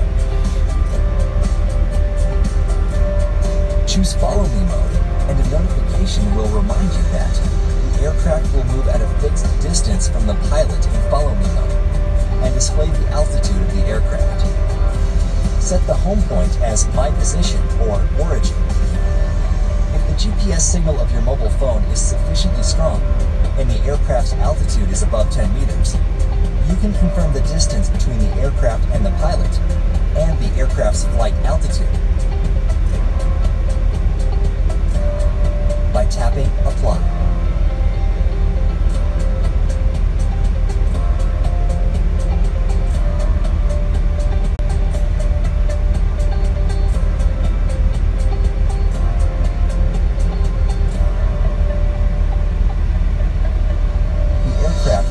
The subject while keeping a constant distance and altitude.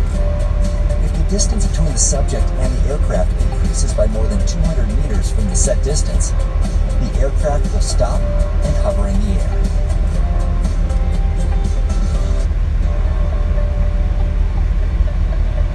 The aircraft will follow the subject while keeping a constant distance and altitude.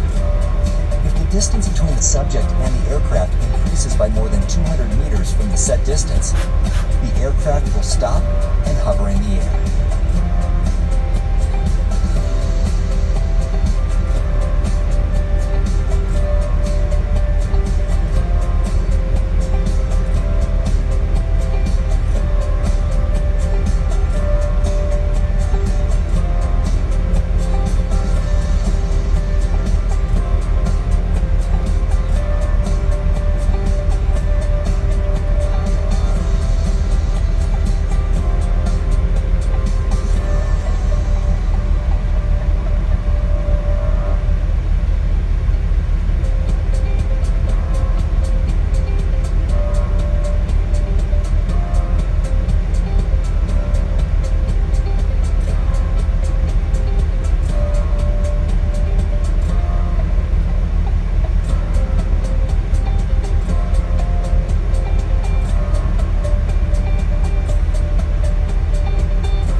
Toggle the flight mode switch to exit the intelligent flight mode. Thanks for watching.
So I didn't find it that useful, although it's sort of interesting.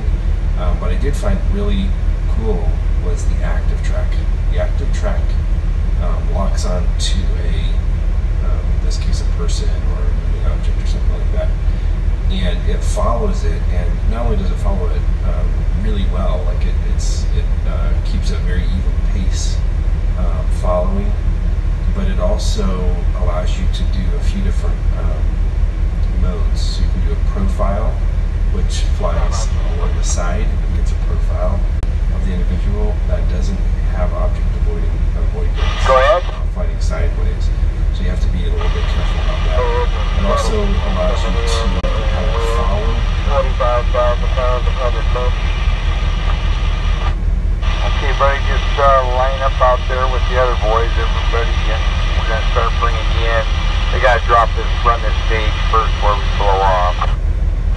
Alright, what was that, Joe? We all coming in right now? Alright, buddy, coming on in. Coming in hot. Stay the fuck there. It is pretty hot outside though, man. 101, geez Louise, bro. Space, and you can have it just follow you, but once you get to an opening, you can have it do a nice copy.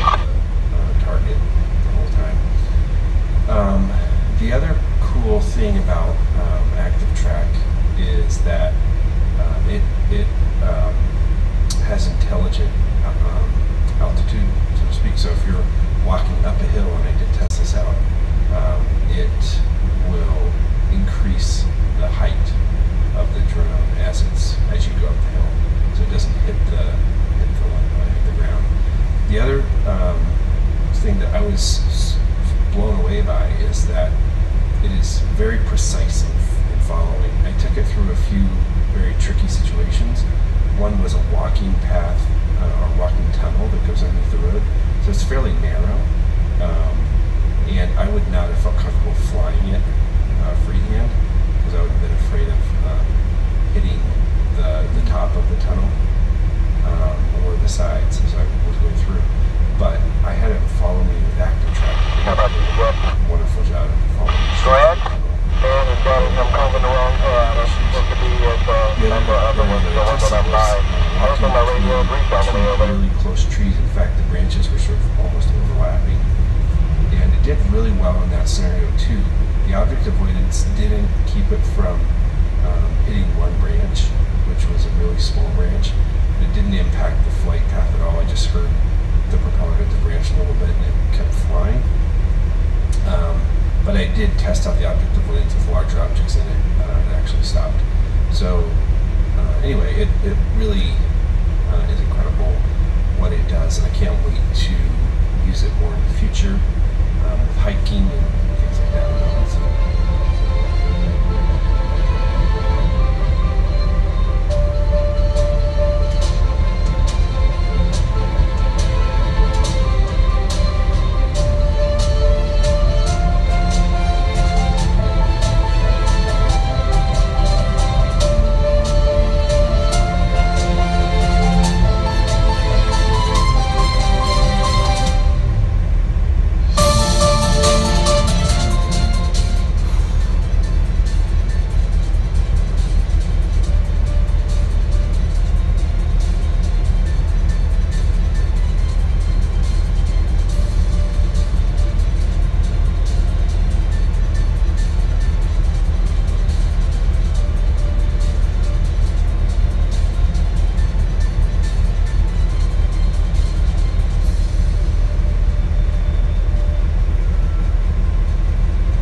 is investing for that low? That's 3 times less than Fidelity. And 4 times less than Vanguard. Introducing the lowest cost index funds in the industry with no minimums. Schwab, a modern approach to wealth management.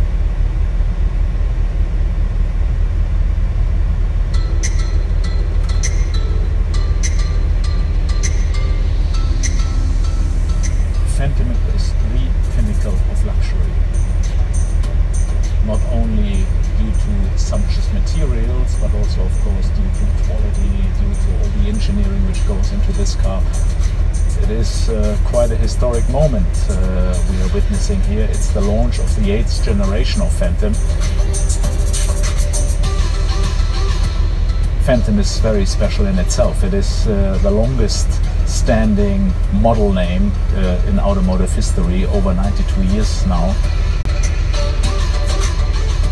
Bespoke is Rolls-Royce, and nobody else on earth, I must say, is able to deliver such kind of customization for our products.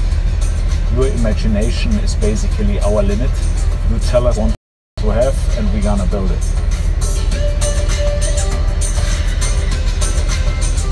Exclusivity is for us the key criteria, and exclusivity also means that you are limited in volume. We would never offer in any way lower priced derivatives into the market just for the pure sake of volume. That would be detrimental to luxury. So our price starts at around $300,000 US and goes easily up to 1 million. Every car is unique, and every piece we build is a kind of piece of art, and you need artisans to do it. Around 60 people in one team are building one car, and what you can sense after the car or after the product is ready, you can sense a certain soul into the car. Human endeavor was put into it, and human craftsmanship was put into it, and that makes it truly unique. It's the precious way to build things, and it's the precious way to build luxury.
crock pot.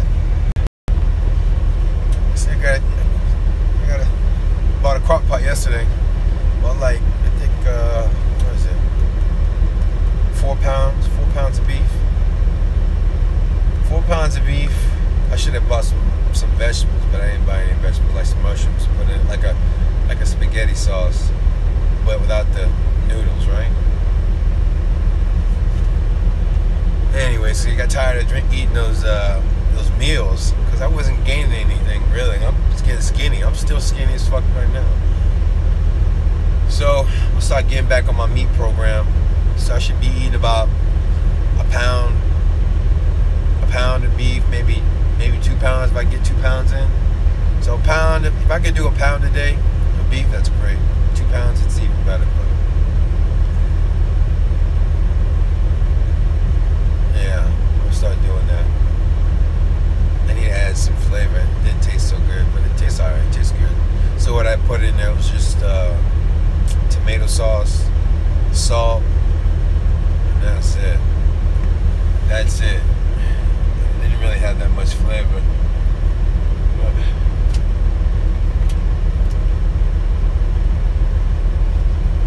I should put some like sausage in the next time, but with the sausage, it just makes it even more greasy. So I want to cook the sausage by itself first, drain the grease, and then dump the meat in there. So it'll give it some flavor. Sub was asking what kind of workouts do I what I suggest. Yeah, my workouts are simple, they're basic, you know. Basics get the gains. If I was doing a Monday through Friday stretch, Monday chest day, Tuesday back, Wednesday legs, Thursday shoulders, and Friday arms, and then take 2 days off. Or I could do 3 days on, then a day off. 3 days on, have a day off. You can do it that way. That's what I do. Or every other day. You can work it out a day, rest a day, work out a day, rest a day. You know? You gotta switch it up, you know? Just gotta figure out your routine, what you want to do. I change up all the time. But, yeah.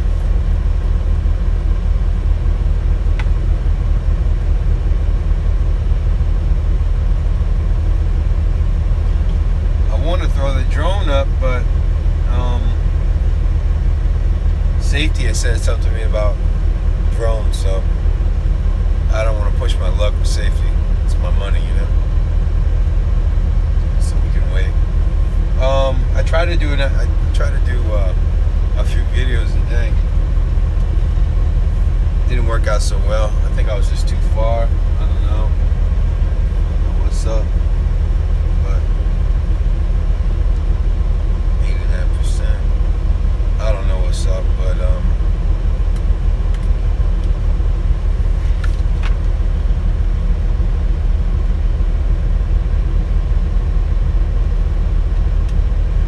didn't really want to follow.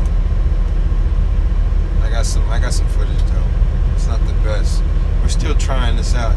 We're still trying this drone out, trying to feel it out, but little by little, me being on the go doesn't help any. I can't really get like in tune with it, but we'll get it in when we can get it in. But yeah, I've been trying to do the active track. I'm not having so much luck with the active track, but from watching the videos on YouTube, it does really well. Like if you're like in the woods, it'll follow you. It'll avoid obstacles, like branches, trees. But you got to be really close. It has to be really close to you, so it doesn't work so well far away. Because I've been trying to active track the truck, it doesn't work so good. But the active track is pretty cool. He even showed that when he was outside, it was following him, and then when he went into a tunnel, when he was walking inside a tunnel, he would go inside the tunnel and, you know, active track like a champ. But yeah, we got a crock pot. We'll try to figure out this drone. But yeah, you guys got any questions, man, just post them. We got time to answer. Like I said, I'll never answer these emails. That's why we do the Q&A. That's why we do the Q&A now. Raymond, so let's do some shout outs. Quantirio, Nash, shout out. Raymond Houston, JBJB, James O'Quinn, Tim Metcalf, Melvin T, Daniel Becerra, Somebody asked what kind of, what was the station I was listening to. It's called Above and Beyond. Just type it in YouTube. Above and Beyond. That's the channel I listen to. It's called Above and Beyond Group Therapy. They got some really good shit there. Some DJs are from all over the world. Kevo, what's up, man? Jessica Minor.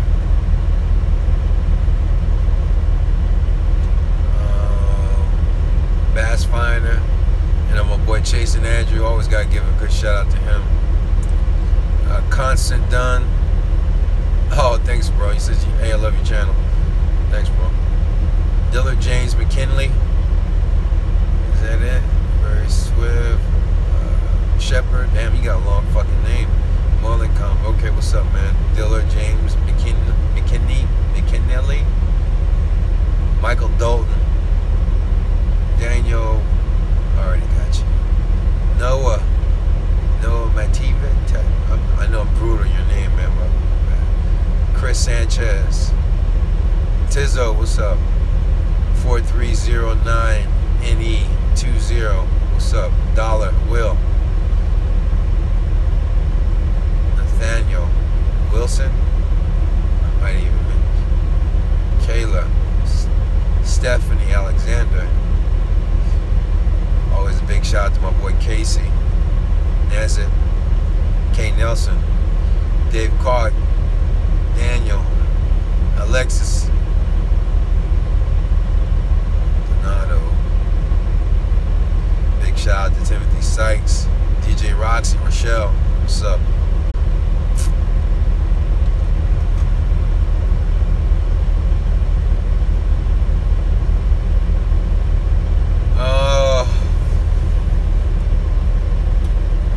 Question is, how do your boss hire drivers that want to come up from the southeast? Do they fly them in? He flew me in. Flew me in from New York.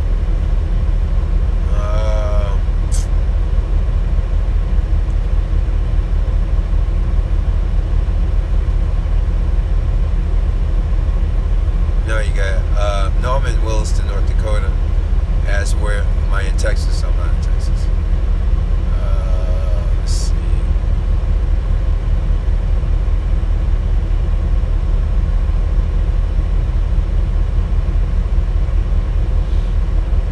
Willie Abram. I don't know. I'm not looking for companies that are hiring. That's your job. I already did my job. You have to look for yourself, man. I don't know what companies are hiring right now. You have to look, man. You know? Like I said, I made a video already. I'm not a recruiter. You know what I mean? I don't know what the fuck. I don't know who's hiring. I don't give a fuck who's hiring. I already hired. You know, that's your job, not mine. Thanks, man. It's up. Let me look them up. Jerry Matlock, William Muhammad, Noah Matt, Evidi.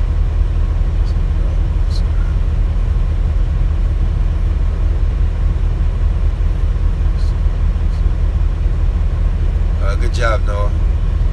I think he just started driving in the oil fields.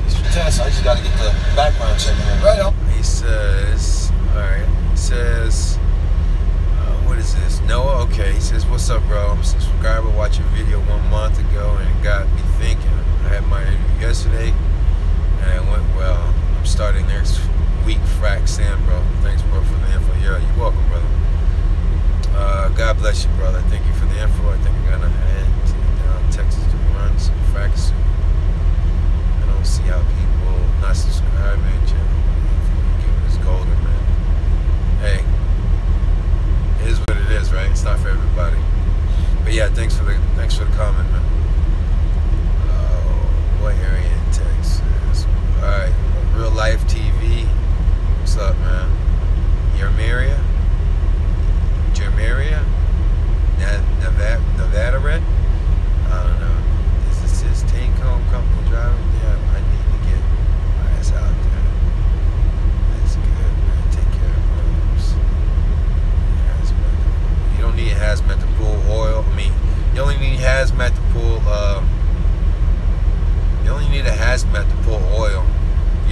guys meant to haul sand or water.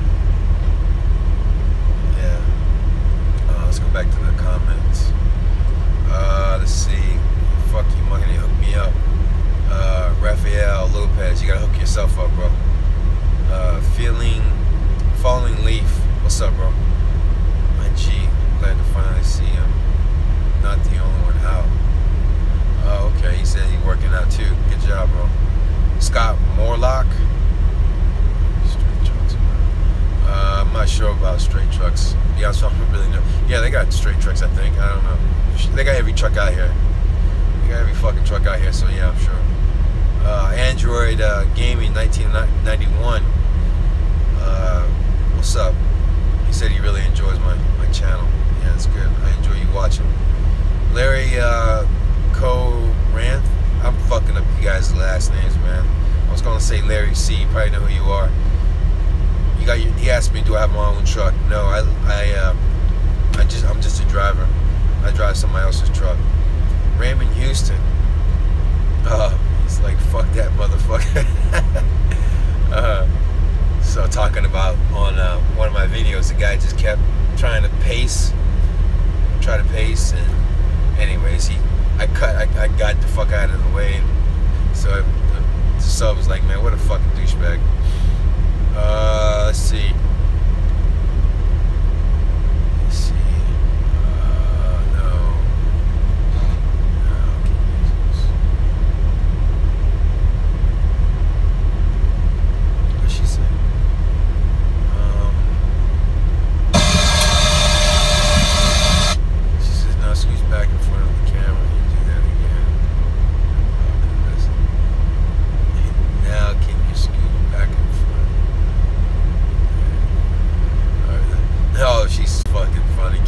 Says now you can switch back in front of the camera and you could do that again. LOL. You're probably the best looking truck driver guy I've seen. They're usually fat and old and foggy. That's funny. Let's see. Yeah, shout out to Cali Girl. Let's see. Go back to the comments.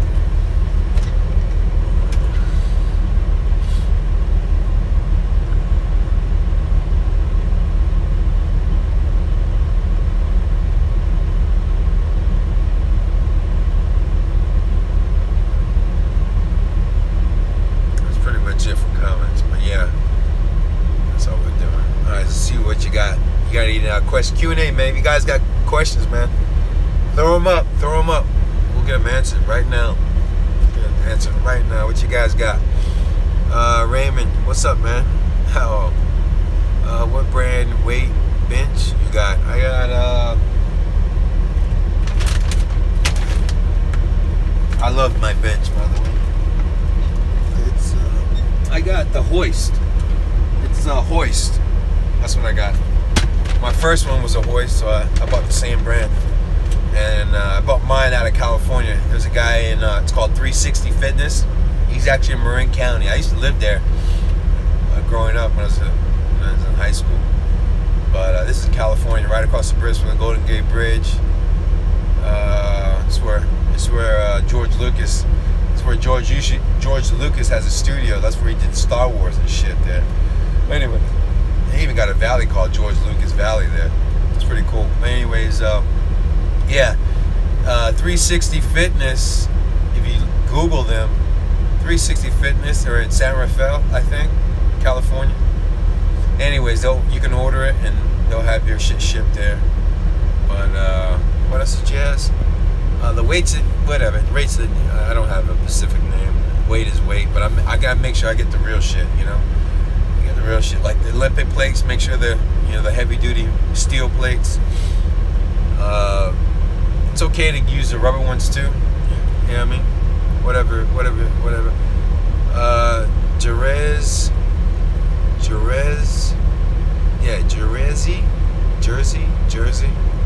Jersey Canuck. What's up, man? They didn't want to. I gotta wait for my tickets to drop off. That's why I wasn't able to drive their trucks, but I could drive this truck. But I have to wait for the guy that owns the truck to give them the company information. And but to be honest with you, I was like, man, I don't want to start something fresh where I'm already set here, like I'm already making income, you know what I mean? I don't want to start somewhere else, and then if I do end up trying to go over to the water, I might lose my trailer. And you know, I put a lot of work in this trailer to be giving it to somebody else, you know what I mean? Then get dealt another trailer if the water doesn't work out. You get what I'm saying? So I'm like, fuck that. And then with the water, I'm only got, yeah, it's just, you know, I don't wanna, the money is good, right, over there, but I don't know, man.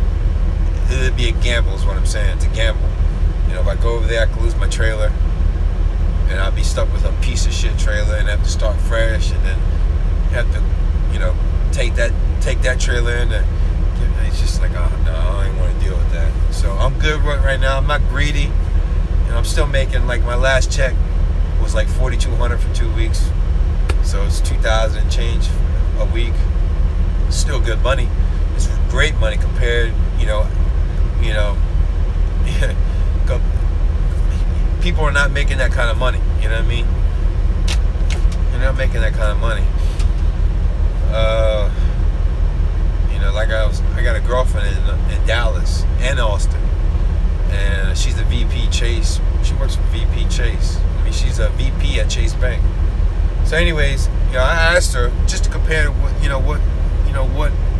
how much of a difference am I making out here compared to a corporate job, you know? So she said her best guys at Chase Bank, right? JP Morgan, right? They make like $1,800, $1,800 a week, right? And their not so low guy making about $800 a week. So yeah, we're doing good. You know, we're doing better than some of these so-called, you know, corporate guys. You know what I mean? Now she's probably making. I know she's making bank. I haven't really asked her, but I know she's making bank. She's got an SUV Mercedes. Her husband, or not so much her husband anymore, but legally she's still married. You know, he's got a brand new Range Rover. They live in a $600,000 house. You know, so she's making money. You know, I know she's making money. But anyways, yeah, that's the compare. You know, that's the comparison to, you know, people that are working like in these big banks. You know, this is what these guys are making. You know, that being said, we're talking, you know, Chase Bank. Chase Bank's one of the biggest banks around. And that's what some of their employees are making. $1,800 top end. And this is in, you know, in a really high paying city, Austin. Austin pays, they have some of the best rates for employment, you know, in Austin, Texas. So, you know, I'm sure the rates in Florida are nowhere near that. They're not making that in Florida. You know, I even asked her that. She's like, oh, no, rates are super cheap. Super cheap. You know what I mean? They're not paying that much. But, yeah, let's get back to the questions. You're killing them. Thanks, man. Let's see. Man, what's up? Yes, I'm working by % of the load. Curtis, what's up? I want to see that guy back. Alright, you guys, got any more questions? Throw them out me, man. Let's go. I got plenty of time. Whatever you want to ask me now. We got plenty of time to be asking Q&A right now. It don't matter what kind of question you got. I'll answer it. Let's see. Let's see what you got. It says you can still work the fields if you move to Texas. Yeah, but I don't want to work the fields in Texas. I'm doing stocks full time. If I buy a house in El Paso, I'm not living there all the time, but I just got a house. I don't know if I showed you guys, but I'll show you the house again. But I'm buying a house in El Paso, that girl, the one that worked at Chase Bank. If you guys ain't never bought a house before, this has come from Chase Bank. And she said the best way, she said, oh, get this. So this is one of the insides that I got. This is a good tip for you guys. So if you want to buy a house, you want to look for a house, if you don't want to come out of pocket for a down payment, she said you want to look for a house that's below 250, I mean no more than 250,000, and you could pay 3% down on a $250,000 house. All right. So if you're looking for a house, there's a F something, I don't know what it is, some way to pay 3%. So yeah, if you want to look for a house, if you want to get a house, right, it's got to be under 250,000, and you'll be able to pay 3% down on that house, which is not much, you know, not much. But she said, because the house I'm looking at is 389,000, I'm going to have to put 7%, which would be 25. She said I need to be good, to have them really like, oh wow, okay, to really push them to give me the loan on that house. She said I would need about 25,000 right down, and then I would need another 25,000 in the bank, and I would have to show proof that I make 4 times the payment. So if the payment's $4,000 bucks, you know, I need to be making at least $10,000 a month, which I'm already doing, right? But yeah. All right, we still take. Yeah, I'm out of here in the winter. Oh yeah, yeah, common sense, folks. Yeah, common sense, baby. I didn't even have to be here. I've never been here during the winter. It was just common sense. You know, from driving. I'm a new driver. You know, I've only been driving for 2 years, but I see what's going on. I see how these roads are. I see the news. I see how fucked up it is. Well, your boy made it. Look at him. He's pulling out.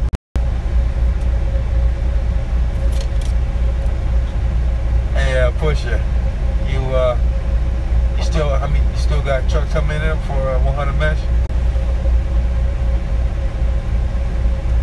Well, anyways, the Peterbilt came out. See how slow he's going?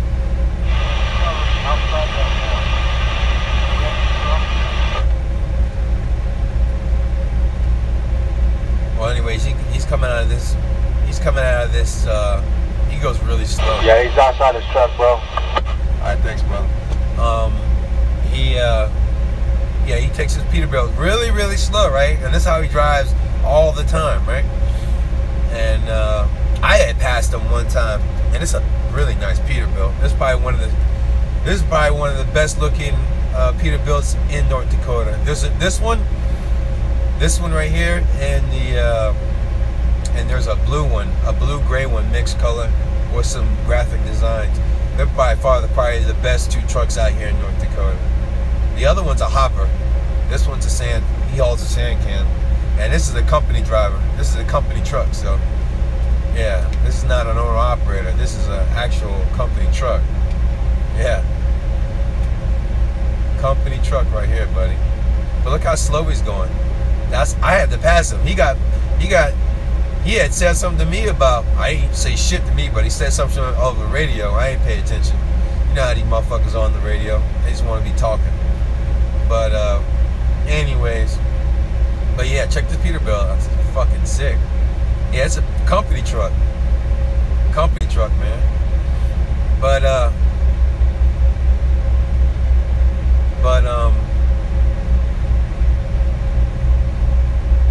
well, you made it. That's good.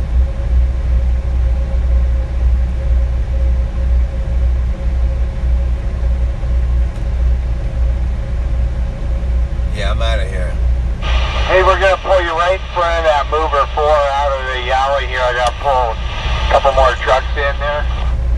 Yeah, 10-4. I thought I was gonna go on the outside, he was going on the inside. I got you, buddy. How many guys are out on that pad still? You got Jordan right behind me with 100 mesh, and then I think that 3050 is right behind him, and then Doug just came in. Thanks, buddy.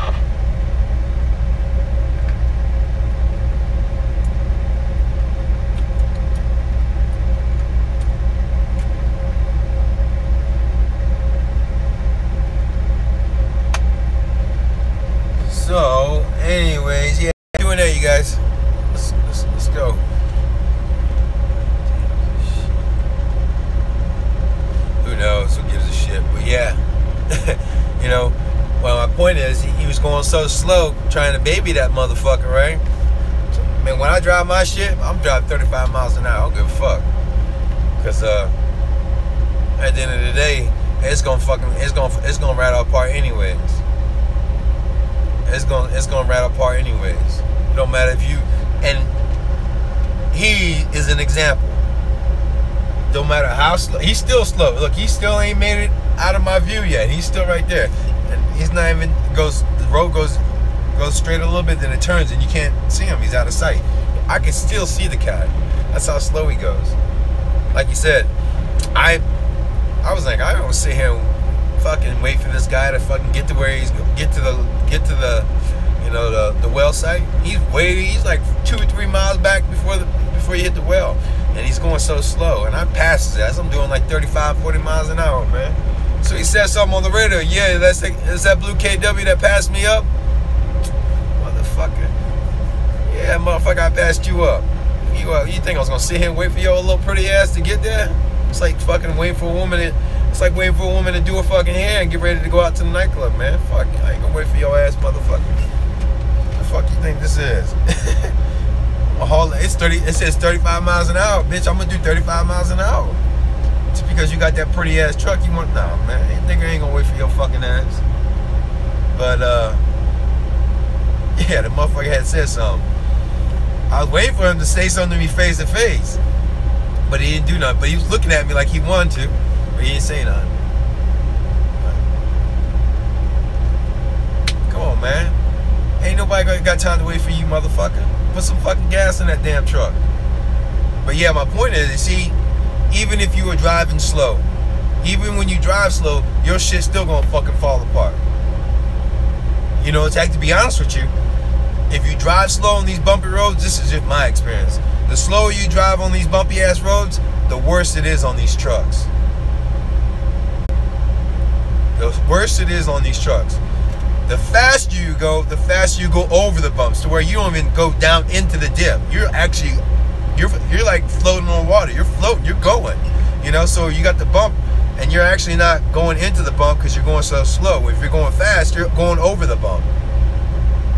So it's better to go faster. That's just me. That's my common sense. Don't do what the fuck I do. I'm just telling you, me. For me, if I got a bumpy ass road, I'm going faster. Because I don't want my truck to fucking have to go in and out of these potholes. You know what I mean? If I'm doing 10 miles an hour, 15 miles an hour, my tire has to go into the hole, then out the hole. And then still have some pressure. I'm still hitting. You know, fuck nah, man. Like I said, my experience being out here, I've only been out here since March. Has plenty of fucking experience with the roads. I go faster. That bitch say fucking, I go faster, whatever that bitch says. Especially if that road is a piece of shit. You got all these fucking holes in the road. My ass is hauling ass. Don't get me wrong, I ain't getting crazy. I'm just saying, I'm going fast enough to where my truck is not fucking going bum bum, you know, hitting all these fucking potholes, you know? It feels like it's going smoother. I know it's going smoother because I can feel it when I go faster. Next question. Oh yeah, these roads are slow. Look, my drives, right? My drives, there's a bolt. There's 2 bolts that hold each drive. That's all that's holding these fucking drives up. And once those bolts come undone, the drives were cockeyed. So when I would hit the gas, the whole truck would flex. So the front end would go this way, the back end would go that way. And I was driving like that. And I was driving like that on the fucking highway.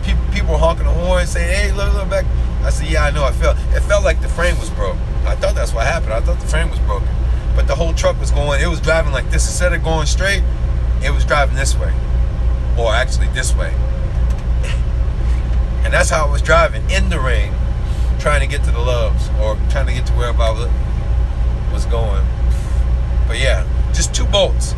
I think not the roads, you know, rather the bolts completely out of that fucking thing. I was missing a bolt. Actually, one was still in it was just too loose. But yeah, that's all it took. 2 bolts, screwed them back in. My truck would drive straight after that. But yeah, it's crazy out here, man. It doesn't matter. Like I said, he was an example. Doesn't matter how slow you go or how fast you go. Your shit gonna rattle apart. And when it's not like, you know, I would like, if I had my own mechanic, if I had my own shit, my own mechanic, I would have my guy tighten every bolt up on my whole fucking truck. Literally. I would have him go in and just tighten every bolt he could, you know? Every bolt he could, just re-torque him up. The whole fucking truck. I would just do one day and just let him take care of the truck. Especially if it was my truck. You know, I would just let him take my shit and just, like I said, go through the whole truck. Everything, every bolt, everything. Just re-tighten everything. That's just me. I was thinking about buying a truck, man. I was thinking about buying a truck. I might look.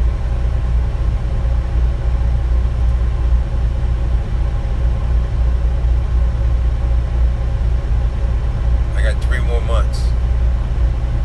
August, September, October, November. Actually, 3.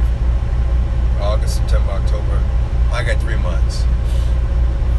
August, September, October. Well, 3 months and some change. I'll probably finish November out. It just depends. If it gets real nasty, like real black ice, and you got a lot of snow out here, and it's just way, way, way below zero, yeah, I'm not staying out here. I'm out of here. I'm out.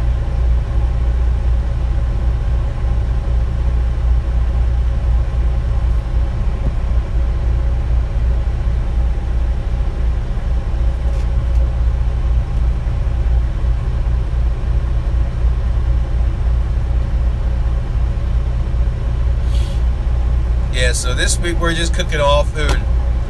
No more meals, no more frozen meals this week. We're cooking all fresh food. Like I said, I bought 4 pounds or 10 pounds or 5 pounds. I don't know. No, okay. I bought 4 pounds yesterday of beef. And I just made a meat sauce, an Italian meat sauce. It's very simple. I didn't put any wine in it. I just put tomato sauce, Himalayan, a dash of salt, and 2 onions, and that's it. So just an Italian meat sauce. It's easy. But I wish I would have bought some guava, so make it more sweeter, or some cane sugar or something. I don't have any sugar on me though, but it's a little, but yeah, that's how meat sauce is supposed to be. But I got some Parmesan cheese. I'll throw on that, and that's what I eat. So this week we're only eating all meals. Well, till I leave, I'm not buying any more prep meals anymore. It's just not right, I guess, man. It's not right. You gotta have your own shit. Plus, I felt better immediately. Like I felt better. Like I even filled out a little bit. I even filled out a little bit. Just one day, I just felt better. Felt a little stronger.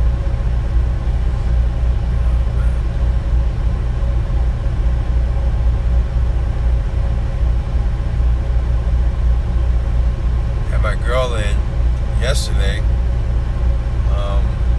She was only here for one day, but she about sucked the life out of me. Last night I tried to drive.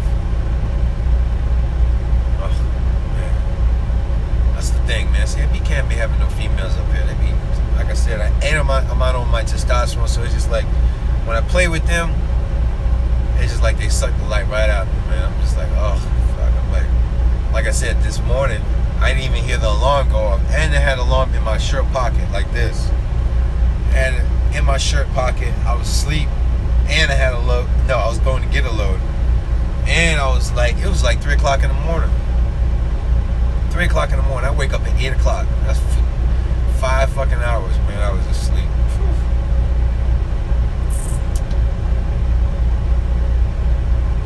That's a lot of money I've been missing, man.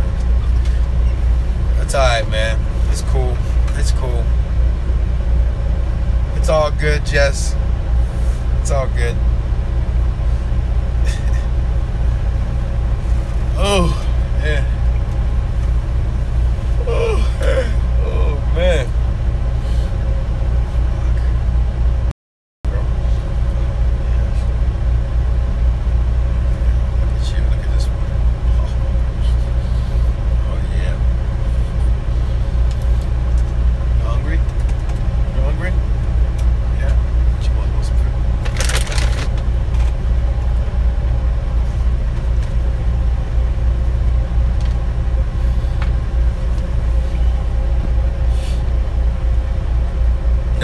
No, not Himalayan sugar. Himalayan, I got Himalayan salt, but I should have added some sugar to it, just a little bit, some sweet. Not sugar, I would use Gava or Gava, whatever you say it. I would use that to make it sweet. I wouldn't use regular sugar. Gava or Gava. Alright, cool. Alright, so Q&A, you got, trucker signs, just go faster. Yeah, makes sense. Yeah, makes sense. Go faster. Q&A, you guys got questions? I'll try to answer them. Let's do it. Q&A. We would try to throw this bad boy up, but you see the lights I got on there? I got these on Amazon. They look good at night, but oh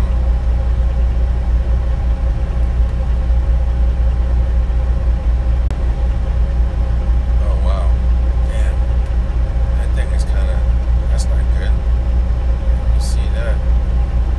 You see that there? Wow.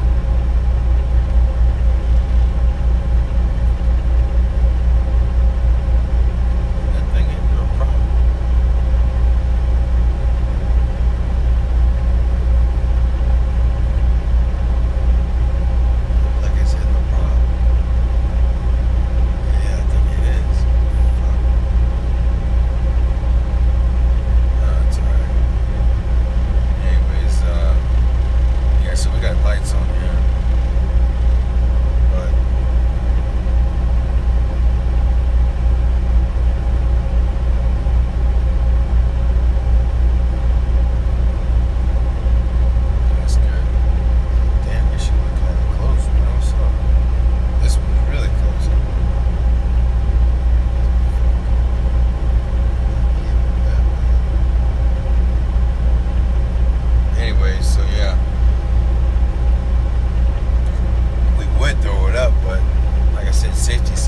Said something to me a few weeks ago, so we're not even fucking around with safety. Yeah, we're not even fucking around. Alright, they thought you were gonna run off. Nah, they didn't think I was gonna run off. They, I forgot my wallet.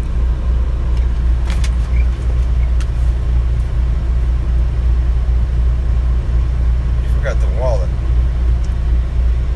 Look at that. Yeah. Forgot the wallet. And so yeah. Just pull it up. Fan it out. Pick your card out. Bam. Good to go. Carbon fiber with my name engraved in that bad boy. Yeah, so anyways, forgot the wallet. I told him, you can walk me to my truck. He's like, oh, no, go ahead. He's like, I'll see you when you get back. So, yeah, food was good. Not all the food was good, but the curry was good. That reminds me, I need to get some Thai food today. Fuck all the bullshit. We need to get some Thai food. Yeah, we need to get some Thai food.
guys got questions, I'll answer them. Let's go.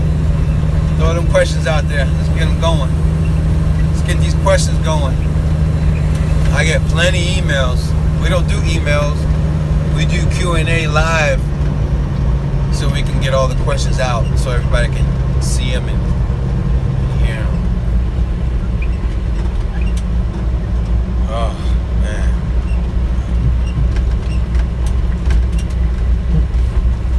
I don't even know how fast they're doing. Rockwater. And they even got their name on this shit.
Okay.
Trucks, or do they usually have their own truck? They do both, my brother.